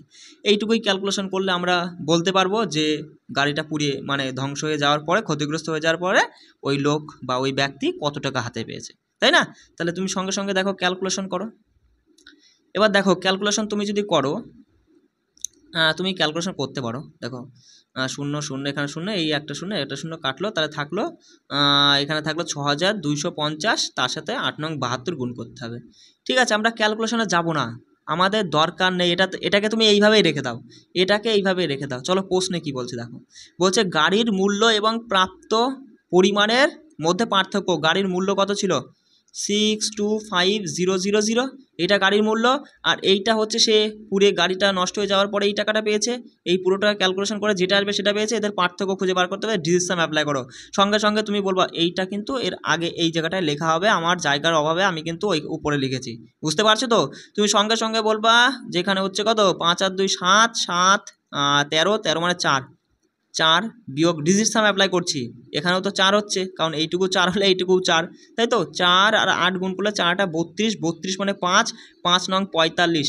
আর তারপরেও কি এখানে তুমি 9 দেখতে পাচ্ছ, মানে 9-এর সাথে যা কিছুই গুণ করো না কেন সব শূন্যই চলে আসবে, 0 মানে 4। অপশান যেটা উত্তর হবে তার অঙ্কের যোগফল 4 হতে হবে। বিষয়টা বুঝতে পারলে আমি কি অ্যাপ্লাই করলাম, এখানে কীভাবে করলাম, যদি বুঝতে কোনো অসুবিধা হয় অবশ্যই আমাকে কমেন্ট করবা। দেখো 4 হচ্ছে কি? এখানে হচ্ছে না, 9 হচ্ছে না, এখানে 4 হচ্ছে কি? 12, 13, 13 মানে কত? 13 মানে 3 আর 4, অপশান 3 এখানে উত্তর হতে বাধ্য। এটা তো হবেই না, 6 রয়েছে। বিষয়টা বুঝতে পারে? দেখো কিচ্ছু ছিল না অঙ্কে। অঙ্কটা আমি আর একবার যাই, কেননা এইটা গাড়ির দাম, এটা হচ্ছে 000 গাড়ির দাম। এবার এর 80% বিমা করা হয়েছে, তার 90% সেই লোক ফেরত পেয়েছে গাড়িটা পুড়ে যাওয়ার পর। তাহলে এইটা হচ্ছে ফেরত পাওয়া টাকা, আর আগে টাকা ছিল 62, মানে যেটা তার কিনতে লেগেছিল এই টাকাটা। ব্যাস, এদের পার্থক্যই আমাদের বলেছে। সিম্পল। এখানে কত পেলাম? 4 পেলাম। 13 মানে 4, এখানে 4। আর দরকার নেই, তুমি এখানে দেখো সবগুলো তুমি মানে ডিসাম করলেও কোনো অসুবিধা নেই। তুমি সঙ্গে সঙ্গে দেখছো এখানে 9 আছে, 9 মানে 0, 0-এর সাথে যা কিছু গুণ করো 0 হয়ে যাচ্ছে। পার্থক্য মানে বিয়োগ, দেখো 4ই থাকছে। 4 থেকে 0 গেলে 4, মানে যেটা উত্তর হবে তার অঙ্কের যোগফল 4 হতে হবে, সেটাই কিন্তু করলাম। বুঝতে পারলে কয় সেকেন্ডের অ্যান্সার? কিন্তু আমি প্রথমে যদি যেটা বললাম যে কাটাকাটি করে করতে চাও তাহলে কিন্তু সময় লাগবে। বুঝতে পারলে বস? চলো এবার পরের অঙ্কটা দেখে নিই। 11 নাম্বার প্রশ্ন দেখো কি বলছে, যে একজন ছাত্র একটি পরীক্ষায় 65% নাম্বার পেয়েছে, কিন্তু এটি যোগ্যতার নাম্বারের চেয়ে 20 নাম্বার কম ছিল। মানে কি? মানে সে মানে একজন ছাত্র বলতে ধরো এ নাম্বার ছাত্রটা, সে 65 নাম্বার পেয়েছে, আর 20টা নাম্বার যদি পেতো তাহলে সে পাস করে যেত, এইটাই তো বলতে চাইছে। অন্য একজন ছাত্র একই পরীক্ষায় মানে ওই পরীক্ষাটাতেই 80% নাম্বার পেয়েছে এবং এই নাম্বারগুলি যোগ্যতা নাম্বারের চেয়ে 5% বেশি, মানে 80% নাম্বার পেয়ে তার যে 5 নাম্বার তার থেকে 5% বেশি নাম্বার উঠে গেছে। তা বলছে পরীক্ষায় পূর্ণ সংখ্যা কত, মানে সম্পূর্ণ নাম্বারটা কত। দেখো বুঝবা কিন্তু এই টাইপের প্রশ্ন পরীক্ষায় আসে। আর এই টাইপের প্রশ্ন তুমি কি করে সমাধান করবা, এই যে দুইজন ছাত্র বা দুইজন ব্যক্তির মধ্যে যখনই কোনো তুলনার কথা বলবে না, তখনই তুমি দেখো এখানে তো ছাত্রের পরীক্ষার কথা বলছে, এখানে দেখো তুমি মানে বিষয়টা বোঝো যে প্রথম ছাত্রটা 65% নাম্বার পেয়েছে। কত পার্সেন্ট? 65% নাম্বার পেয়েছে। বলছে সে 20 নাম্বার কম পেয়েছে, এই জন্যই সে পাশ করতে পারেনি। তাহলে আমরা যদি পাশের তুলনাটা করি তাহলে প্রথম ছাত্র এ নাম্বার ছাত্রটা 60% নাম্বার আর 20টা নাম্বার যদি পেত, আর 20টা N4 নাম্বার যদি পেত তাহলে সে পাশ করে যেত। তাহলে এখানে 20 যোগ করব না বিয়োগ করব? এখানে দেখো কম থাকলেও কিন্তু তুমি বিয়োগ করে দিও না, আমরা যোগ করব। কেন যোগ করব? কারণ 65% নাম্বারে সে পাশ করতে পারবে না, আরও 20 নাম্বার তাকে যোগ করতে হবে, তাহলেই তো সে পাশ করতে পারবে বস। লিখতে পারি অবশ্যই পাস, তুমি লিখি দরকার আমি লিখে বোঝাবো, তবু কিন্তু তোমাকে বুঝতে হবে। দেখো অন্য আরেকজন ছাত্র মানে যাকে আমি বি নাম্বার ছাত্র বললাম, সেই বি নাম্বার ছাত্রটা 80% নাম্বার পেয়েছে। এবার 80% নাম্বার পেয়ে দেখা যায় যে 5 নাম্বার যেটা তার থেকে নাকি তার 5% নাম্বার বেশি হয়ে গেছে। তাহলে যদি 80% নাম্বার থেকে যদি আমি 5% নাম্বারটা বাদ দিয়ে দিই তাহলে তো সেই যেটা থাকে সেটাই তো 5 নাম্বার। আর এখানে প্রথম এ জন 65% নাম্বার সাথে 20 নাম্বার যদি যোগ করে দিই এটা তো 5 নাম্বার। তাহলে দুপাশে যখন 5 নাম্বার আছে তাহলে মাঝখানে সমান চিহ্ন ব্যবহার করতে পারি। এইটুকুই ছিল অঙ্কটা বোঝার মধ্যে, আর কিচ্ছু না। এ হয়ে গেছে অঙ্ক। দেখো এখান থেকে ডাইরেক্ট তুমি যদি 80% থেকে 5% বাদ দাও 75%। দেখো একটু কষ্ট করে বুঝে নাও, ঠিক আছে, লেখাটা হয়তো ভালো বসছে না। আর এখানে দেখো 60%, এখানে থাকছে 65%, সরি 60 নয়, প্লাস 20 নাম্বার। এবার দেখো এটা ওপাশে নিয়ে গেলে বিয়োগ হয়ে যাবে, তাই না? পার্সেন্টেজগুলো মানে পার্সেন্টের সাথে যে নাম্বার সেটা এক সাইডে করো। তাহলে তুমি বলবা দাদা 20 নাম্বার সমান 65 অধিক গেলে 10%। তাহলে এবার তুমি বলো 10% সমান যদি 20 নাম্বার হয় পূর্ণ নাম্বার, তাহলে পুরোটা, তাহলে 100% বার করতে হবে। এর সঙ্গে 10 একটু কষ্ট করে বুঝে নাও, 10 গুণ করলে 100% হবে। তুমি সঙ্গে সঙ্গে এর সঙ্গে 10 গুণ করে বলবা 200 নাম্বার হচ্ছে সম্পূর্ণ নাম্বার, অর্থাৎ পুরো নাম্বারটা। বুঝতে পারলে বিষয়টা? এই টাইপের প্রশ্ন কিন্তু পরীক্ষায় আসে বস, ঠিক আছে। চলো দেখো পরবর্তী প্রশ্ন 12 নম্বর প্রশ্নটা কি বলছে। বলছে 1000 ছেলে এবং 600 মেয়ে একটি পরীক্ষায় অংশগ্রহণ করেছে। বেশ ভালো কথা। বলছে যদি 40% ছেলে এবং 35% মেয়ে উত্তীর্ণ হয় মানে পাশ করে, তাহলে পরীক্ষায় ফেল করা মোট পরীক্ষার্থীর শতকরা হার বের করো। দেখো এখানে জানতে চেয়েছে কি যে ফেল করে কতজন, মানে কত শতকরায় কতজন ফেল করেছে সেইটা তোমাকে জানতে চেয়েছে। তুমি তাহলে ফেল নিয়ে কাজ করবা। তুমি আমাকে বলো দাদা 1000টা ছেলের মধ্যে যদি 40% পাস করে তাহলে 60% ফেল করেছে, এটা তো স্বাভাবিক বিষয়। তাহলে 1000-এ যদি 60% ফেল করে, 1000-এর 60% কত দাদা? সঙ্গে সঙ্গে তুমি বলবা দাদা দুটো শূন্য কেটে দিলাম, তাহলে থাকছে 600 জন ছেলে কি করেছে, এটা কিন্তু ফেল বার করছে। আমরা যেটা চাইবে উত্তরে সেইটাই সবসময় বার করব। তাহলে এবার দেখো 600 জন মেয়ের মধ্যে 35% মেয়ে পাস করেছে, উত্তীর্ণ মানে পাস করেছে, ঠিক আছে। তাহলে কতজন ফেল করেছে তুমি সঙ্গে সঙ্গে বলবা দাদা এদিকে হচ্ছে তোমার হচ্ছে 65 জন ফেল, মানে 65 জন নয় সরি 65% ফেল করেছে। তাহলে 600-র 65% কত? দেখো এটা তুমি সাইডে বার করে নাও। 600 এখানে লেখো 665% মানে নিচে 100, দুটো শূন্য বাদ হয়ে গেল। 6 দিয়ে 65কে গুণ করলে কত হচ্ছে? 6 × 36 মানে 360, আর হচ্ছে 5 × 30 360 আর 30 390, 390 জন মেয়ে ফেল করেছে। তাহলে 600 জন ছেলে ফেল করেছে, 390 জন ফেল করেছে। মোটমাট দাদা আমরা যদি দেখি 6 আর 3 990 জন ফেল করেছে। টোটাল ছাত্র সংখ্যা কত? 1600। দেখো ওই যে 1000 জন আর এদিকে 600 জন, 1600 জনের মধ্যে 990 জন ফেল করেছে। শতকরায় কত বললে 100 দিয়ে গুণ করে দেবো, সঠিক উত্তর চলে আসবে। দেখো কাটাকাটি করো তুমি যদি এখানে দেখো এখানে তুমি যদি ডাইরেক্ট ষোলো দিয়ে ভাগ করো, দেখো 6 ষোলং 96, মানে 6 পরে যাই হোক কিছু একটা হবে। তুমি দেখো প্রায় বলেছে, মানে প্রথম তো 6 হবে, প্রথম অক্ষর মানে প্রথম সংখ্যাটা 6 দিয়ে শুরু হবে, মানে 60-এর ঘরে 60, 61, 62 এরকম কিছু হবে। অপশনের দিকে তোমার চোখটা চলে যাওয়া মাত্রই কিন্তু তুমি আর ভাগ ঠাগ করতে যাবা না, সঙ্গে সঙ্গে অপশান 4 করে দিয়ে চলে আসবা। 6 দিয়ে শুরু মানে 61.88%, এইটাই উত্তর হবে। তাছাড়া আর মানে 6-এর ঘরে আর কোনো সংখ্যা নেই। এই যে ছোটো ছোটো মানে এই বুদ্ধিগুলো কিন্তু তোমাকে কাজে লাগাতে হবে। 13 নাম্বার প্রশ্ন দেখো কি বলছে, একটি পরীক্ষায় 35% শিক্ষার্থী একটি বিষয়ে ফেল করেছে এবং 42% শিক্ষার্থী যারা অন্য বিষয়ে ফেল করেছে। বলছে যদি এই উভয় বিষয়ে আর কি 30% ফেল করে তাহলে মোট শিক্ষার্থীর সংখ্যা এত হলে শুধুমাত্র একটি বিষয়ে কতজন শিক্ষার্থী পাস করেছে। কি জানতে চেয়েছে? পাস জানতে চেয়েছে। আমরা সবসময় এবার পাস নিয়ে কাজ করব। দেখো প্রথম বিষয়ের কথা, আমি প্রথম বিষয়কে এ দিয়ে ধরলাম, এ হচ্ছে প্রথম বিষয়। আর এই এ নাম্বার বিষয়ে 35% শিক্ষার্থী যদি ফেল করে, সঙ্গে সঙ্গে তুমি 100 থেকে 35 বাদ দিয়ে বলবা দাদা 65, দেখো লেখাটা বসছে না, 65% শিক্ষার্থী এমন আছে যারা এ নাম্বার বিষয়ে পাস করেছে। চলে আসি পরের বিষয়কে, অন্য বিষয় আর কি, পরের বিষয়কে আমি বি নাম্বার দিয়ে ধরলাম। বি নাম্বার বিষয়ে 42% শিক্ষার্থী ফেল করেছে। তুমি সঙ্গে সঙ্গে 100 থেকে 42 বাদ দিলে হয় 58% শিক্ষার্থী যারা বিতে পাস করেছে। উভয় এ এবং বি উভয় বিষয়ে 30% শিক্ষার্থী ফেল করেছে। 100 থেকে 30 বাদ দিয়ে তুমি বলবা 70% এমন শিক্ষার্থী আছে যারা এ বি মানে বোথ উভয় বিষয়ে পাস করেছে। এগুলো আমরা পাস নিয়ে কাজ করছি, এই কারণেই আমাদের উত্তরে পাস চেয়েছে বলেই আমরা পাস নিয়ে কাজ করব। সঙ্গে সঙ্গে কি করবা, আমাদের বলেছে শুধুমাত্র বা কেবলমাত্র একটি বিষয়ে কতজন শিক্ষার্থী পাস করেছে। দেখো এ নাম্বার যে বিষয়টা, সেই বিষয়ে মোটমাট তো 65% শিক্ষার্থী পাস করেছে। আবার দেখতে পাচ্ছি যে উভয়ে 70, তাহলে কেবলমাত্র এতে পাস করেছে কতজন, কি করে পাবো? এই উভয় থেকে এই এটা বাদ দিলে পরে যেটা থাকবে সেটাই হচ্ছে কেবলমাত্র এতে পাস করেছে 5%, 70 থেকে 65 গেলে 5। ঠিক এখানেও তাই, যে 58% শিক্ষার্থী বিতে পাস করেছে।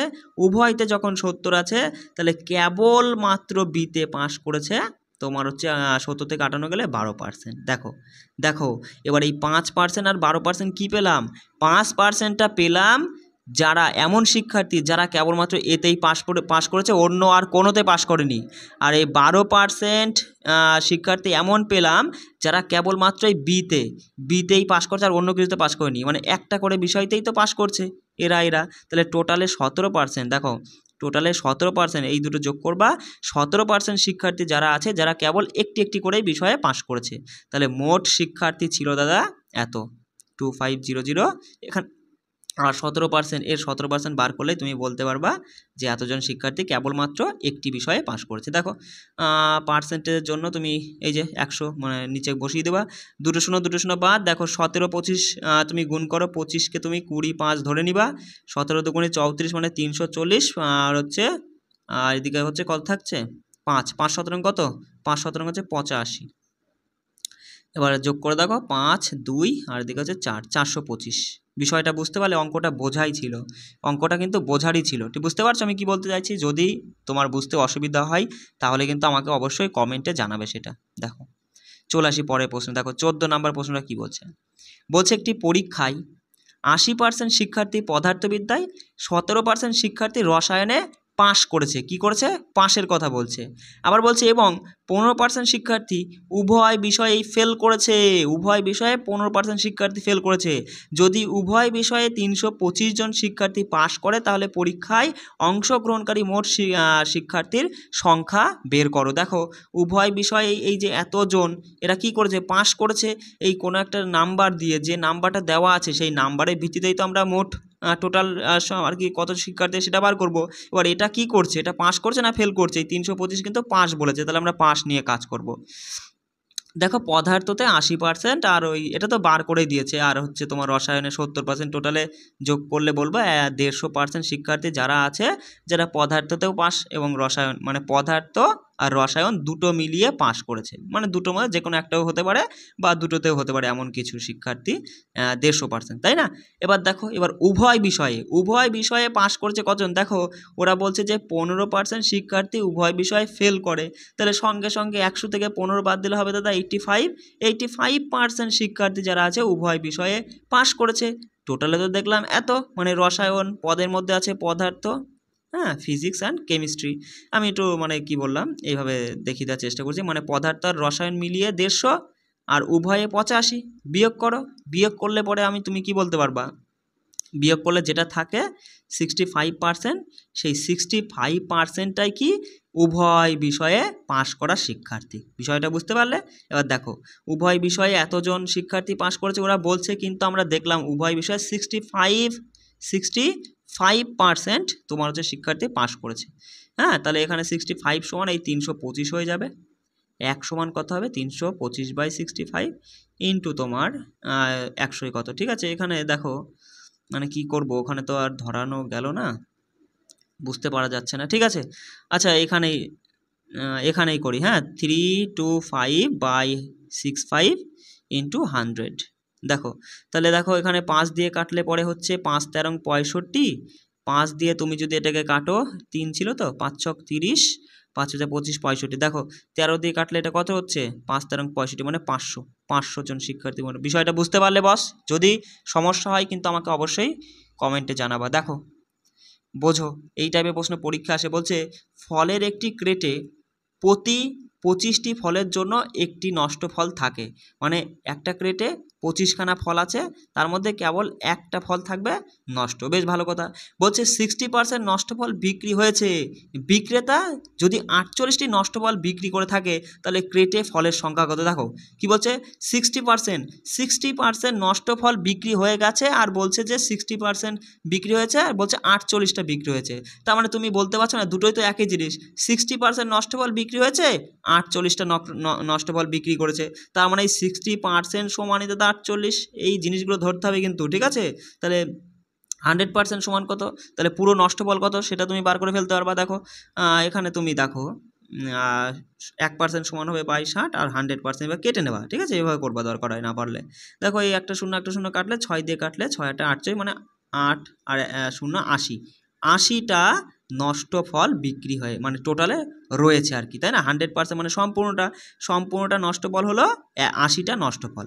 এবার বলছে দেখো ক্রেটে ফলের সংখ্যা কত, মানে কতগুলো ফল আছে, দেখো 25টা ফলে একটা নষ্ট ফল, 25টা ফলে একটা নষ্ট ফল, তাহলে 80টা নষ্ট ফলের জন্য কতগুলো ফল রয়েছে আর কি নষ্ট ফলের জন্য, তুমি সঙ্গে সঙ্গে বলবা যে 25 গুণ 80।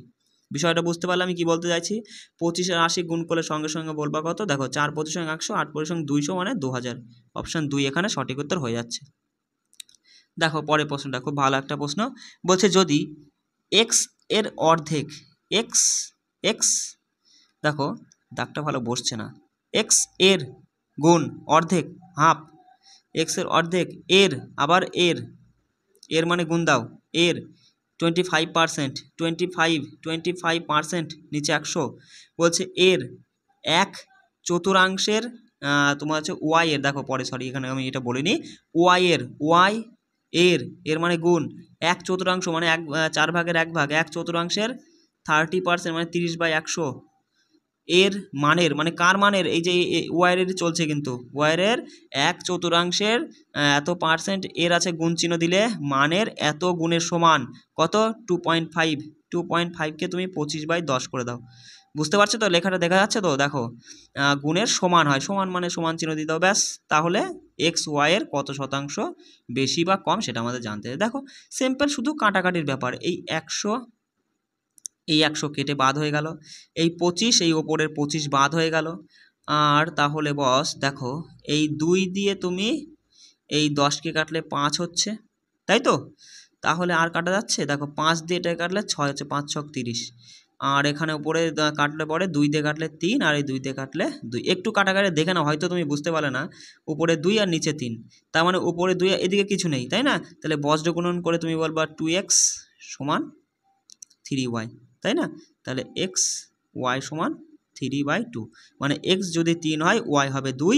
এবার বলছে এক্স ওয়াইয়ের কার ওয়াইয়ের ওয়াই কত ওয়াই হচ্ছে 2 ওয়াইয়ের থেকে কত শতাংশ বেশি বা কম অবশ্যই এক্স বেশি এক্স 3 মানে আর ওয়াই 2 মানে অবশ্যই এক্স বেশি কত বেশি 1 বেশি কার থেকে ওয়াইয়ের থেকে শতকরায় কত ব্যাস কাটলে পরে 50% দেখো 50% বেশি হবে কম নয় কিন্তু তাই না বেশি দেখলাম অপশান 3 আমাদের সঠিক উত্তর হয়ে যাচ্ছে বুঝতে পারলে বিষয়টা বস বোঝাতে কি পারলাম চলো 17 নম্বর প্রশ্ন দেখো 17 নম্বর প্রশ্নটা দেখো কি বলছে বলছে যদি একটি সংখ্যা প্রথমে 15% বৃদ্ধি করা হয় তারপর 15% কমানো হয় তাহলে ফলাফল পাওয়া যায় এত বলছে যদি একই সংখ্যাটি প্রথমে 25% মানে 25% হ্রাস করা হয় তারপরে যদি আবার 25% বৃদ্ধি করায় এবং আবার 20% কমানো হয় তাহলে ফলাফল সংখ্যাটা কত হবে দেখো এই টাইপের অঙ্ক খুব সহজে করার একটা আমি কৌশল তোমাকে দেখিয়ে দিচ্ছি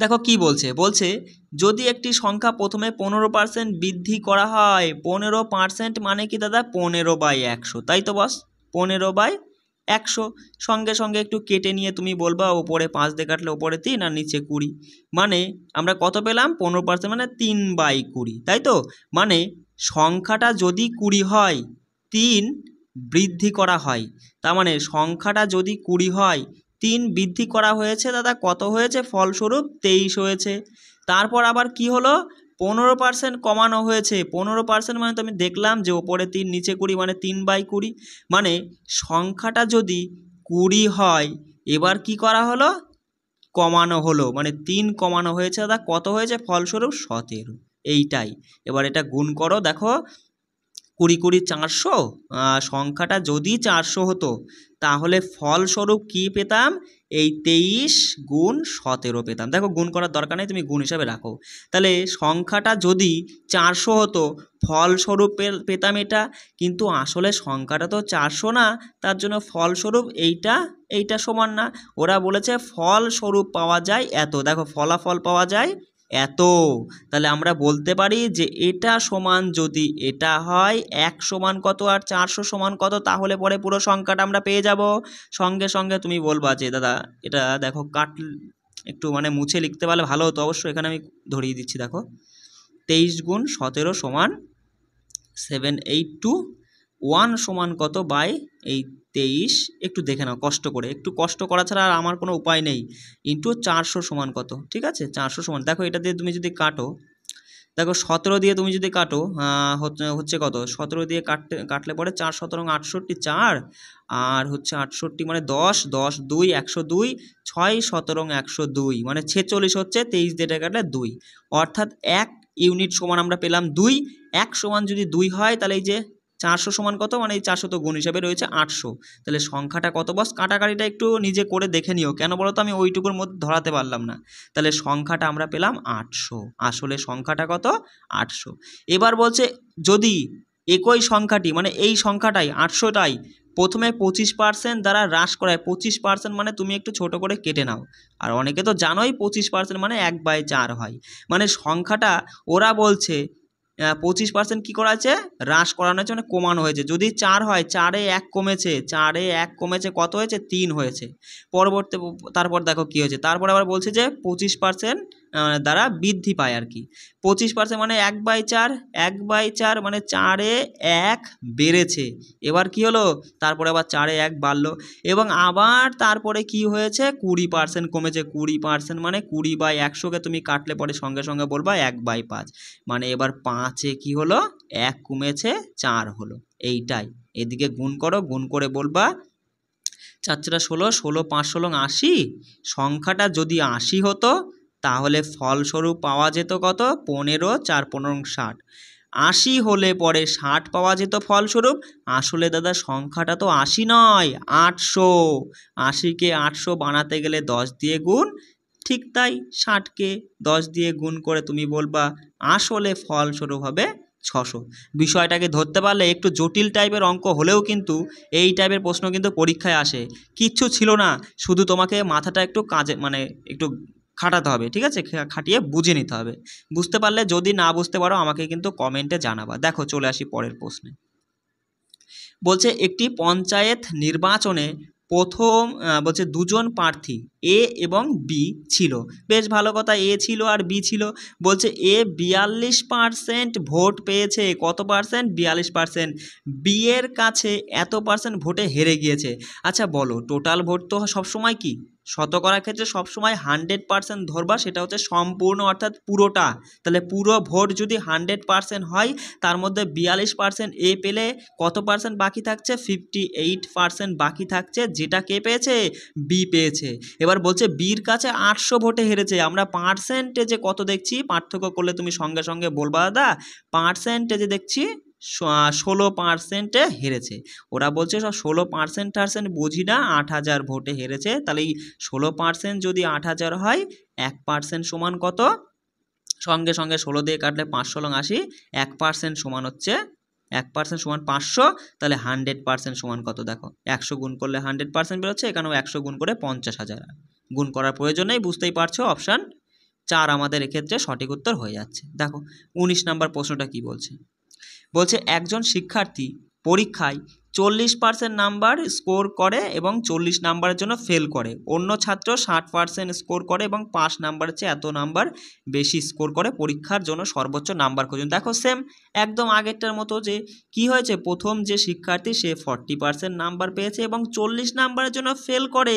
তাহলে তুমি 5টা খুঁজে বার করো।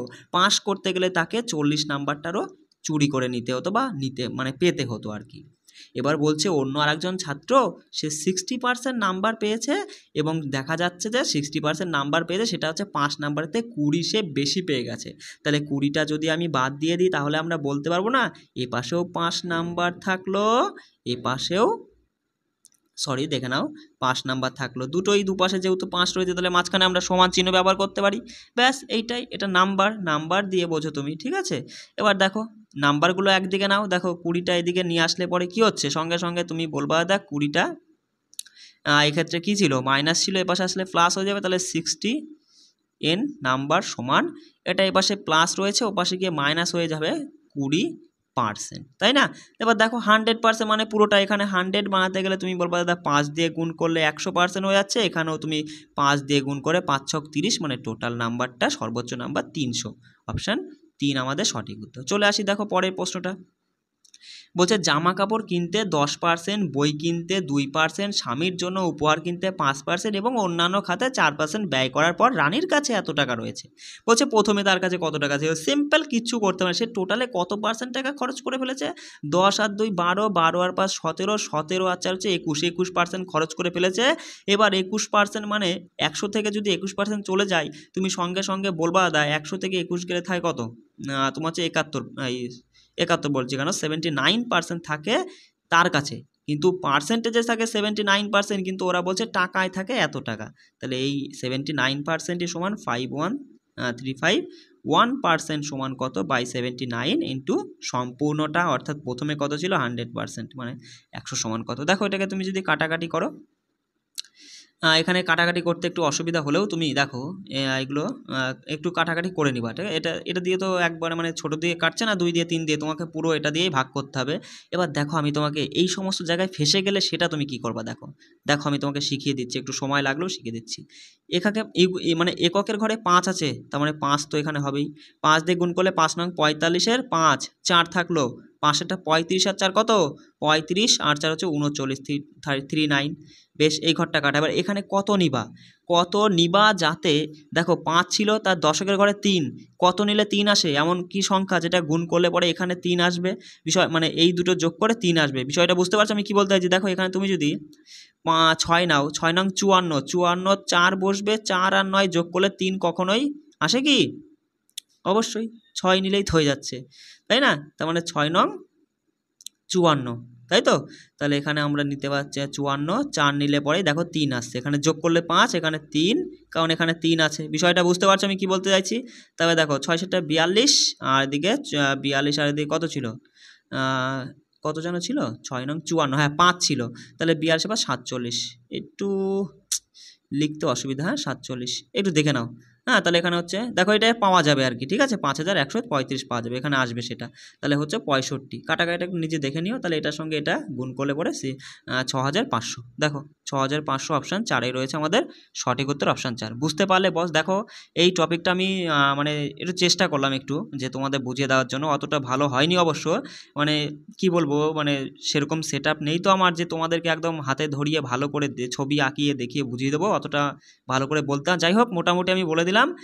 যদি কোনো জায়গায় কোনো সমস্যা থাকে অবশ্যই কিন্তু আমাকে কমেন্ট করবা, ঠিক আছে? চলো এবার জিআইটা আমরা দেখে নেবো চটপট। তো জিআই থেকে এবার আমরা দেখব গাণিতিক ক্রিয়া। দেখো বস, এই গাণিতিক ক্রিয়া থেকে কিন্তু পরীক্ষায় প্রশ্ন হবেই, ঠিক আছে? এখানে আমি দেখো এখানে খুবই সহজ একটা টপিক, আমি বেশ কিছু প্রশ্নের মাধ্যমে তোমাকে বুঝিয়ে দেবো যে কিভাবে তুমি এগুলো সমাধান করবে।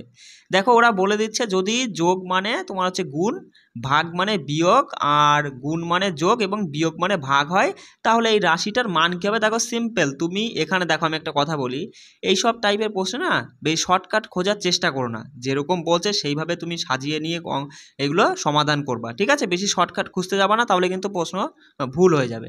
সঙ্গে সঙ্গে তুমি সংখ্যাগুলো এইভাবে লিখে নিবা, 2 27 3 2 তারপরে 3 আবার 2। চলো এবার দেখো যোগ, যোগ মানে কি? যোগ মানে গুণ। বিয়োগ মানে কি? বিয়োগ মানে ভাগ। যোগ মানে গুণ। গুণ মানে ওরা কই গেল? গুণ মানে যোগ বলে দিয়েছে, ভাগ মানে বিয়োগ বলে দিয়েছে, ব্যাস। এবার সমাধান করো। এখানে 9 হচ্ছে, 9 দুগুণে 18, 18 দুগুণে 36, 36 আর 3 কত? 36 আর 3 মানে এটুকু বিয়োগ করলে 39, 39 থেকে 2 গেলে পরে 37 আমাদের সঠিক উত্তর। বুঝতে পারলে? খুবই সহজেই কিন্তু করতে পারবে এই টাইপের অঙ্ক। দেখো 2 নম্বর প্রশ্নটা কি বলছে? যদি সি মানে এটা হয়, দেখো সঙ্গে সঙ্গে তুমি এগুলো লিখে নেবা, 21 আছে, 7 আছে, 8 আছে, 2 আছে, 5 আছে, আর হচ্ছে 2 আছে, 1 আছে। এবার দেখো তুমি এইভাবে লিখেও নিতে পারো, এবার পরীক্ষার সময় প্রশ্নের উপরেই তুমি কাজ করতে পারো, ঠিক আছে? দেখো তোমার লেখার প্রয়োজন নেই, আমি বলে দিচ্ছি, পরীক্ষার সময় তুমি প্রশ্নের উপরেই কাজ করবা। সি মানে গুণ, সি কোথায়? এই যে গুণ দিয়ে দিবা। এম মানে হচ্ছে ভাগ, ভাগ দিয়ে দিলে। আর এ মানে হচ্ছে কি? যোগ, এ রয়েছে, যোগ দিয়ে দিলে, আর একটা দেখতে পাচ্ছি যোগ দিয়ে দিলে। আর ডি মানে হচ্ছে বিয়োগ, ডি কোথায়? এই যে। আর সি মানে তো গুণ দেখেছিলাম, তাই এখানে গুণ হয়ে গেল, ব্যাস। এবার আগে ভাগের কাজটা করো, এখানে 2 থাকছে, এখানে 2 হলো। এবার দেখো গুণের কাজটা করো, এইটুকু গুণ করলে 10, আর এখানে বিয়োগ ছিল, এবার যোগ আছে। এবার এদিকে দেখো 7 8 56, 56, এখানে যোগ আছে 21, ব্যাস। এইটুকু কাজ করলে সঙ্গে সঙ্গে তুমি বলবা দাদা, এখানে তুমি যদি দেখছো যোগ করো 50 70 80 80, আর এদিকে 7 87, 87 থেকে 2 গেলে আমাদের সঠিক উত্তর 85। বুঝতে পারলে? এইভাবেই কিন্তু খুব সহজে তুমি এগুলো সমাধান করতে পারবে। দেখো এখানে বলে দিয়েছে যে বিয়োগ মানে ভাগ, আর হচ্ছে দেখো 1 মিনিট, হ্যাঁ, বিয়োগ মানে ভাগ আর যোগ মানে হচ্ছে গুণ, ভাগ মানে বিয়োগ, এরকম দিয়ে দিয়েছে, বলছে নিচে কোনটা সত্য। দেখো এখানে কিন্তু সময় একটু তোমার যাবে, এই সব টাইপে একটু সময় দিতে হবে। দেখো চটপট তুমি কি করবা? দেখছো বিয়োগ মানে ভাগ, বিয়োগ যেখানেই থাকবে সব ভাগ দিয়ে দাও। বিয়োগ মানে ভাগ, বিয়োগ মানে ভাগ, বিয়োগ মানে ভাগ, কই গেল ভাগ? চলো এই মরেছে, আমি তো দেখতে পাচ্ছি না, ঠিক আছে, একটু ছোট করে নি, হ্যাঁ বস, না হলে পরে হচ্ছে না। চলো দেখো বিয়োগ মানে ভাগ, বিয়োগ মানে ভাগ, চলো ভাগ করে দাও, ভাগ করে দাও। এবার বলছে যোগ মানে গুণ, যেখানে যেখানে যোগ আছে সব গুণ চিহ্ন দিয়ে দেবে, যোগগুলো সব গুণ করে দাও, ঠিক আছে? এবার ভাগ মানে হচ্ছে বিয়োগ, ভাগ মানে বিয়োগ, বিয়োগ চিহ্ন দিয়ে দেবে, সঙ্গে সঙ্গে সঙ্গে সঙ্গে বিয়োগ দিয়ে দেবে। আর বাকি রইল কি? আর একটা বাকি রয়েছে হচ্ছে তোমার হচ্ছে গুণ মানে যোগ, গুণ মানে যোগ, গুণগুলো সব যোগ করে দিবা, ব্যাস। এবার তুমি সমাধান করো। দেখো দেখো ভাগ কোথায়? আগে ভাগের কাজটা করবা। দেখো হাফ, হাফ হাফ আর 5 গুণ করলে কি হচ্ছে? হাফের সাথে 5 গুণ করলে তোমার হচ্ছে আড়াই, আড়াই আড়াই আড়াই আড়াই আড়াই, বাদ দিতে হবে 7 থেকে, তার 43 যোগ, তাহলে এটা কখনো 25 আসবে না, এটা হবে না। বিষয়টা বুঝতে পারলে? দেখো ভাগ কোথায় রয়েছে? এই যে 3 3 3, এখানে 3 পাচ্ছি, 12 12 12 12, 3 আর 6 তোমার যোগ করে 9, 9 থেকে 12 বাদ দিলে 60 আসে না, এটা হবে না। এখানে দেখো ভাগটা করো আগে, এখানে এটা ভাগ ছিল, হ্যাঁ, তাহলে এখানে হচ্ছে 1/3 1/3 1/3, 5 5/3 5/3, এটা বাঁয়ে চলে আসে, 420 কখনো আসবে না, এটা আমাদের উত্তর হতে বাধ্য। দেখো এখানে 4 4, এখানে 4 20 20 আর 4 24 24 24 24, হ্যাঁ 52 থেকে 24 গেলে 36 আমাদের সঠিক উত্তর হয়ে যাচ্ছে, ঠিক আছে? চলো বুঝতে পারলে এইভাবে করে নেবা কিন্তু এই টাইপের প্রশ্ন। চলো একটু বড় করে নিই। দেখো দ্বিতীয় নাম্বার টাইপ এখানে বলে দিল যে কোন দুইটি চিহ্ন পরস্পর স্থান বিনিময় করলে সমান চিহ্নটাই বসবাস ঠিক হবে।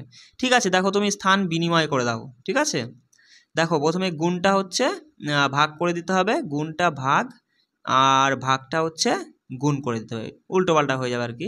এবার দেখো এখানে তোমার হচ্ছে 2কে 14 দিয়ে ভাগ করলে পরে কি হচ্ছে তোমার 1/7 হয়ে যাচ্ছে, 1/7 ইন্টু 2, এটা কখনোই 73 হতে পারে না, হবে না, বুঝতে পারলে, নিচে বায়ে চলে আসছে, এটা হবে না। এবার দেখো যোগটা বিয়োগ, আচ্ছা যোগ বিয়োগ, যোগ হচ্ছে বিয়োগ হবে আর বিয়োগটা যোগ। দেখো এখানে 7 7 দুগুণি 14, 14 আর 10 যোগ করে তার সাথে 5 বিয়োগ করলে কোনোদিন 73 আসবে না, এটা হবে না। বিষয়টা বুঝতে পারলে চলো 3 নাম্বার অপশানে আমরা চলে যাই। 3 নাম্বারটা বলছে গুণ আর যোগের মধ্যে উল্টাও, গুণ আর যোগের মধ্যে উল্টাও। দেখো এখানে 7 7 পাশেরটা 35, 35 আর 2 যোগ করলে 37, মাইনাস 37 তার সঙ্গে 10 যোগে আছে, কখনোই 73 আসবে না, অপশান 4 আমাদের উত্তর হতে বাধ্য। দেখো দেখো এখানে তুমি যদি ভাগটা বিয়োগ আর বিয়োগটা ভাগ করো, এখানে 5 হচ্ছে 5 14 70, 70 থেকে তোমার হচ্ছে 2 বাদ দিলে 68, 68 প্লাস 5 8 5 13 3, হ্যাঁ 73 আসছে, অপশান 4 আমাদের সঠিক উত্তর। দেখো বেশি সময় কিন্তু লাগবে না, প্র্যাকটিস করতে করতে না তুমি 1 মিনিটের আগেই তুমি করে ফেলবা, কিন্তু শর্টকাট আমি বলবো বস, এইসব অঙ্কে মানে জিআর ক্ষেত্রে শর্টকাট খুঁজতে যেও না। দেখো গুণ ভাগ, ঠিক আছে, গুণ ভাগ ভাগ এটা গুণ হয়ে যাচ্ছে। দেখো এখানে দেখো বাঁয়ে চলে আসছে, 2/7 আসছে আর গুণ 2, তাই না, 4/7 আসছে, এটা 6 হতে পারে না, এটা হবে না। এটা দেখো হচ্ছে তোমার কি বলছে যে 2 নম্বর অপশানে রয়েছে যোগ আর গুণটা পাল্টাও, যোগ আর গুণটা তুমি পাল্টে দাও, তাই না। তাহলে পরে দেখো এখানেও কত আসছে 7/2 ইন্টু 2, মানে কাটলে পরে হচ্ছে 2, সরি শুধু 7 হচ্ছে, এইটুকু কাজ করে শুধু 7 পেলাম, বিয়োগ আছে আগে, এদিকে 15 রয়েছে আর এদিকে গুণ 8 আর এদিকে হচ্ছে দেখো 7টা 56, যাই যোগ বিয়োগ করো না কেন, এই 13 2 যাই যোগ বিয়োগ করো না 6 কখনো আসবে না, এটা হবে না। বিষয়টা বোঝা গেল, এইভাবে তুমি কিন্তু বুঝে নিতে হবে তোমাকে। দেখো 3 নম্বর অপশানটা তুমি দেখো, 3 নম্বর হচ্ছে যোগ আর বিয়োগটাকে চেঞ্জ করতে, এটা যোগ হয়ে যাবে, এটা বিয়োগ হয়ে যাবে। দেখো এখানে 7/2 7/2 ইন্টু 2 রয়েছে, মানে 2 কেটে গিয়ে শুধু এইটুকু কাজ করে 7 হলো, আর এদিকে যোগ আছে 15 আর এদিকে বিয়োগ আছে 8 দুগুণি 16। হ্যাঁ দেখো 15 আর 7 তুমি যদি যোগ করো কত হচ্ছে 22 হচ্ছে, 22 থেকে যদি তুমি 16 বাদ দাও, দেখো 6 চলে আসছে, আসে তো। তাহলে আমাদের কোনটা ধরেছিলাম, 3 নাম্বারটা ধরেছিলাম, এটাই সঠিক হচ্ছে। বিষয়টা বুঝতে পারলে চলো দেখো তৃতীয় নাম্বার টাইপ কি বলছে, দেখো মানে তৃতীয় নাম্বার টাইপের প্রথম প্রশ্নটা কি বলছে দেখো, এই যে তোমাকে 3 আর 7-এর মাঝে একটা চিহ্ন দিয়ে দিল, দিয়ে বলছে 100 হয়েছে, কি করে সম্ভব দাদা, আমরা সংখ্যা দুটো যদি যোগ করি 7 আর 3 10, 10 থেকে 100 হয় কী করে, 10-এর সাথে 10 গুণ করলে 100 হয়, বেশ ভালো কথা, কিন্তু এখানে 144 রয়েছে, দেখো 7 5 12, 12-র সাথে 10 গুণ করলে 144 হয় না, মানে কি হচ্ছে এই দুটো যোগ করে তার স্কোয়ার হচ্ছে, তার মানে 10-এর স্কোয়ার করলেও 100 হচ্ছে, তাই না, আর এখানে 7 5 12-র স্কোয়ার করে 144 আসছে। বিষয়টা বুঝতে হবে, তাহলে এই দুটো যোগ করে স্কোয়ার করবা, দেখো 8 আর 17, 17 স্কোয়ার মানে 289 আর কি, সরি 289, অপশান 4 আমাদের সঠিক উত্তর। দেখো পরের প্রশ্নটা, 2 নাম্বার প্রশ্নটা বলছে এই যে তোমার 21-এর সাথে 42 গুণ করে 18 কী করে সম্ভব, সঙ্গে সঙ্গে ডিজিটগুলো যোগ করবা, এক্ষেত্রে বেশিরভাগ ক্ষেত্রে প্রায় 95% এই ডিজিটগুলো যোগ করা দিয়েই এই টাইপের প্রশ্নগুলো দেয়। দেখো এখানে তোমার হচ্ছে 3 আর এদিকে হচ্ছে 4 আর 2 কত 6, এদের গুণ আছে তো, তাহলে গুণ করলে তো হ্যাঁ ঠিকই আছে, 18ই হচ্ছে, একদম ঠিক, গুণই হচ্ছে। তুমি দেখো এখানে কত 8 আর এখানে হচ্ছে কত 13, 8 13 104, ঠিক আছে, এটাও ঠিক, মানে এই দুটো ডিজিটগুলো যোগ করে গুণ আছে, গুণই করতে হবে। 9 এখানে হচ্ছে কত 7, 7 নং 63, অপশান 1 আমাদের সঠিক উত্তর হয়ে যাচ্ছে। বিষয়টা বোঝা গেল। দেখো এই টাইপের প্রশ্ন কিন্তু পরীক্ষায় আসে, কি করে সমাধান করবা খুব সহজেই, হচ্ছে লুপ্ত সংখ্যা নির্ণয় করে। দেখো এখানে a সমান দিয়ে দিয়েছে এইটা, b সমান এটা দিয়েছে, c সমান এটা, d এর মান দিয়েছে, তবে এই জায়গাটা জিজ্ঞাসা দিয়েছে এখানে কি হবে, তুমি সিম্পল এটা দিয়ে বোঝো, এখানে 8 এখানে 3 আর মাঝখানে রয়েছে তো 2 4 6 মানে 246। এবার একটা জিনিস দেখো, এগুলো ডিজিট নিয়েই কিন্তু খেলা, তুমি এখানে দেখো 8 আর 3 যদি তুমি গুণ করো 3 আর 24 আসছে, আর এই 24-এ 4 আর 2 যোগ করলে পরের 6টা চলে আসে। বিষয়টা বুঝতে পারলে, 5 6 30, তাই তো, আর 30-এর অঙ্ক দুটো যোগ করলে পরের 3 চলে আসলো, ঠিক একই রকম 8 নং 72, আর 72-এর অঙ্ক দুটো যোগ করে 9 অর্থাৎ 729 আমাদের সঠিক উত্তর অপশান 3 হয়ে যাচ্ছে। এবার দেখো আমি বেশ কিছু প্র্যাকটিস করার জন্য কিন্তু বেশ কিছু তোমাদের হচ্ছে কোশ্চেন দিয়ে দিয়েছি। এই কোশ্চেনগুলো কিন্তু তুমি নিজে প্র্যাকটিস করে নেবা, ঠিক আছে? চলো এবার আমরা পিভিআরসিএস এর 5টা জিকে প্রশ্ন আলোচনা করব। দেখো আজকে আমরা দেখব West Bengal police SI prelims 2022-এর 5টা প্রশ্ন। দেখো এখানে যে 5টা পিভিআরসিএস এর প্রশ্ন মানে এই নয় যে 5টা প্রশ্ন আর তাদের অ্যান্সার। এখানে কিন্তু যে প্রশ্নটা এসেছে সেই প্রশ্ন রিলেটেড যে সকল প্রশ্নগুলো আর পরীক্ষায় আসতে পারে বা হয় সেই প্রশ্নগুলো আমি তুলে দিয়েছি। মানে তুমি বলতে পারো এখানে 5টা প্রশ্ন মানে 5টা ছোট ছোট ক্ষুদ্র ক্ষুদ্র টপিক, এইভাবেই কিন্তু বস পড়তে হয়। তাহলে তুমি ভাবো যে 300টা পিভিআরসিএস এর প্রশ্ন মানে 300টা ক্ষুদ্র ক্ষুদ্র টপিক, তার সাথে 60 দিনে 7টা তুমি হচ্ছে টপিক পাচ্ছো, জিকে টপিক। এর বাইরে কি তোমাকে জিকের জন্য কিছু ভাবতে হবে? কোনো চিন্তা ভাবনা কিচ্ছু করতে হবে না। আমি তো তোমাকে প্রথমেও বলেছি আর এখনও বলছি, ভবিষ্যতেও বলবো, জিকে ম্যাথ জিআই কারেন্ট অ্যাফেয়ার্সের জন্য কোনো চিন্তা করতে হবে না। 75-এর মধ্যে 60 নাম্বার আমি তোমাদের তুলে দেবো, ঠিক আছে? শুধু তুমি আমার সঙ্গে জুড়ে থেকে কন্টিনিউ ক্লাসগুলো চালিয়ে যাও। দেখো একটা প্রশ্ন এসেছিল যে পম্পাস তৃণভূমি কোন মহাদেশে দেখতে পাওয়া যায় বা কোথায় দেখতে পাওয়া যায়? এটা হচ্ছে দক্ষিণ আমেরিকায়। কী হবে সঠিক উত্তর? পম্পাস তৃণভূমি দক্ষিণ আমেরিকায় দেখা যায়। এবার যে সকল তৃণভূমিগুলো রয়েছে এবং কোথায় কোথায় দেখতে পাওয়া যায় দেখো, মাথায় রাখবে যে ক্যান্টারবেরি তৃণভূমি নিউজিল্যান্ড, পম্পাস দেখলাম দক্ষিণ আমেরিকায়, পেইরি তৃণভূমি উত্তর আমেরিকায় দেখতে পাওয়া যায়, পুস্তাজ এটা হাঙ্গেরিতে দেখতে পাওয়া যায়, ঠিক আছে? প্রত্যেকটা পয়েন্টই কিন্তু মাথায় রাখার চেষ্টা করবা। তাহলে পুস্তাজ তৃণভূমি কোথায় দেখতে পাওয়া যায়? হাঙ্গেরি। স্টেপিস ইউরোপ ও উত্তর এশিয়া মহাদেশে দেখতে পাওয়া যায়। তৈগা দেখা যায় ইউরোপ ও এশিয়া মহাদেশে, সাভানা দেখা যায় আফ্রিকা অস্ট্রেলিয়ায়, ক্যাম্পাস দেখা যায় ব্রাজিলে, তুষক দেখা যায় নিউজিল্যান্ডে। তাহলে তুষক তৃণভূমি কোথায় দেখা যায়? নিউজিল্যান্ড। মিচেল দেখা যায় ওশিয়ানিয়ায়, ঠিক আছে? সেরাডোস দেখা যায় প্যারাগুয়েতে, সেলভা তৃণভূমি দক্ষিণ আমেরিকায় দেখা যায়। মাথায় রাখবা যে ডাইন্স তৃণভূমি অস্ট্রেলিয়ায় দেখা যায়, ল্যানোস তৃণভূমি দেখা যায় ভেনেজুয়েলায়, আর মাথায় রাখবা যে ভেন্ডলস তৃণভূমি দেখা যায় দক্ষিণ আফ্রিকাতে, ঠিক আছে? আর দুটো রয়েছে দেখো, পার্কল্যান্ড তৃণভূমি জিম্বাবুয়ে দেখা যায়, আর মন্টানা তৃণভূমি বলিভিয়াতে দেখতে পাওয়া যায়, ঠিক আছে? দেখো নিম্নলিখিত কোন ব্যক্তি ইস্ট ইন্ডিয়া কোম্পানি দ্বারা জগৎ শেঠ নামাঙ্কিত হয়েছিল? মাথায় রাখবে যে মানিক চাঁদ, ঠিক আছে? মানে মানিক চাঁদ হচ্ছে ডাক নাম ছিল, জগৎ শেঠ এর নামাঙ্কিত করা হয়েছিল মানিক চাঁদ বলে, ঠিক আছে? দেখো এবার বেশ কিছু প্রকৃত নাম আর উপাধি বা পরিচিত নাম। আশুতোষ মুখার্জিকে বলা হয় বাংলার বাঘ, তাহলে বাংলার বাঘকে আশুতোষ মুখার্জি। আলমগীর জিন্দাপীর বলা হয় ঔরঙ্গজেবকে, লাখো বক্স বলা হয় কুতুবুদ্দিন আইবককে। অন্ধবজ নামে কে পরিচিত? কৃষ্ণদেব রায়। গাজী মালিক নামে কে পরিচিত? গাজী মালিক হচ্ছে গিয়াসউদ্দিন তুগলক, মাথায় রাখবে। পরেরটা দেখো, মানিক চাঁদ বা ফতে চাঁদ নামে পরিচিত জগৎ শেঠ, যেটা পরীক্ষায় এসেছে। এবার ফতে চাঁদ দিয়ে প্রশ্নটা দিয়ে দিতে পারে, অনেকে হয়তো ভাবলে কি না কি প্রশ্ন চলে এসছে, একই ব্যাপার, ঠিক আছে? মানিক চাঁদ, ফতে চাঁদ, জগৎ শেঠ। তারপরে মাথায় রাখবে সাহসাঙ্ক পরম ভগবত, ঠিক আছে? দ্বিতীয় চন্দ্রগুপ্ত। তারপর ধুধুপান্থ নামে পরিচিত নানা সাহেব।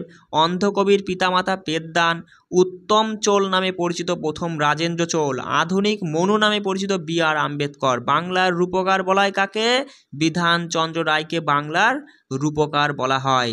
তার সাথে দেখে নাও, প্রিন্স অফ বেগার বলা হয় মদন মোহন মালব্যকে। ভারতের এটিলা বলা হয় মিহির কুলকে। লৌহ পুরুষ বলা হয় লালকৃষ্ণ আদবানীকে। কবিরাজ নামে পরিচিত সমুদ্রগুপ্ত। নিজাম খাঁ নামে পরিচিত Sikandar Lodi. Prince of Pilgrims নামে পরিচিত হিউয়েন সাং। আর বাংলার আকবর হুসেন শাহ, মাথায় রাখবে। চলো বলছে দেখো, আরএনএ এর সম্পূর্ণ রূপটা কি? এই প্রশ্নটা এসেছিল যে আরএনএ এর পুরো কথা বা সম্পূর্ণ রূপ কি? Ribo nucleic acid. ডিএনএ হচ্ছে ডিঅক্সিরাইবো নিউক্লিক অ্যাসিড, মাথায় রাখবে। এডিপি অ্যাডিনোসিন ডাইফসফেট, আর এটিপি অ্যাডিনোসিন টাইফসফেট, মাথায় রাখবে। একটা ডাই, ডিতে ড্রাই আর টিতে ট্রাই, ঠিক আছে? এইচআইভি মাথায় রাখবে human immunodeficiency virus. RBC red blood corpuscle, ঠিক আছে? আর দেখে নাও ডব্লিউবিসি মানে white blood corpuscle.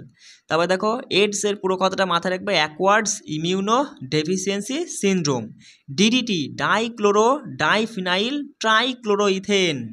CNA central nervous system. NADP nicotinamide adenine dinucleotide acid. ঠিক আছে, মাথায় রাখবা।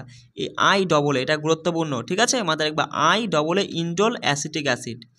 আর আইভিএফ হচ্ছে ইন ভিট্রো ফার্টিলাইজেশন, এটাও গুরুত্বপূর্ণ। যে কটা রয়েছে প্রত্যেকটাই গুরুত্বপূর্ণ, মাথায় রাখার চেষ্টা করবে। দেখো পরের প্রশ্নটা কী ছিল, এটা একটু মানে ছক করে দিয়েছি, অনেকে হয়তো শুধু পিডিএফ পড়লে বুঝতে পারবে না কিছু, কিন্তু আমি বলে দিচ্ছি, একটু শুনে নাও। দেখো বাজাদা নামক ভূমিরূপটি কোন অঞ্চলে দেখতে পাওয়া যায়? এই প্রশ্নটা ছিল সঠিক উত্তর মরু অঞ্চলে। কি বললাম? বাজাদা নামক ভূমিরূপটি মরু অঞ্চলে দেখতে পাওয়া যায়।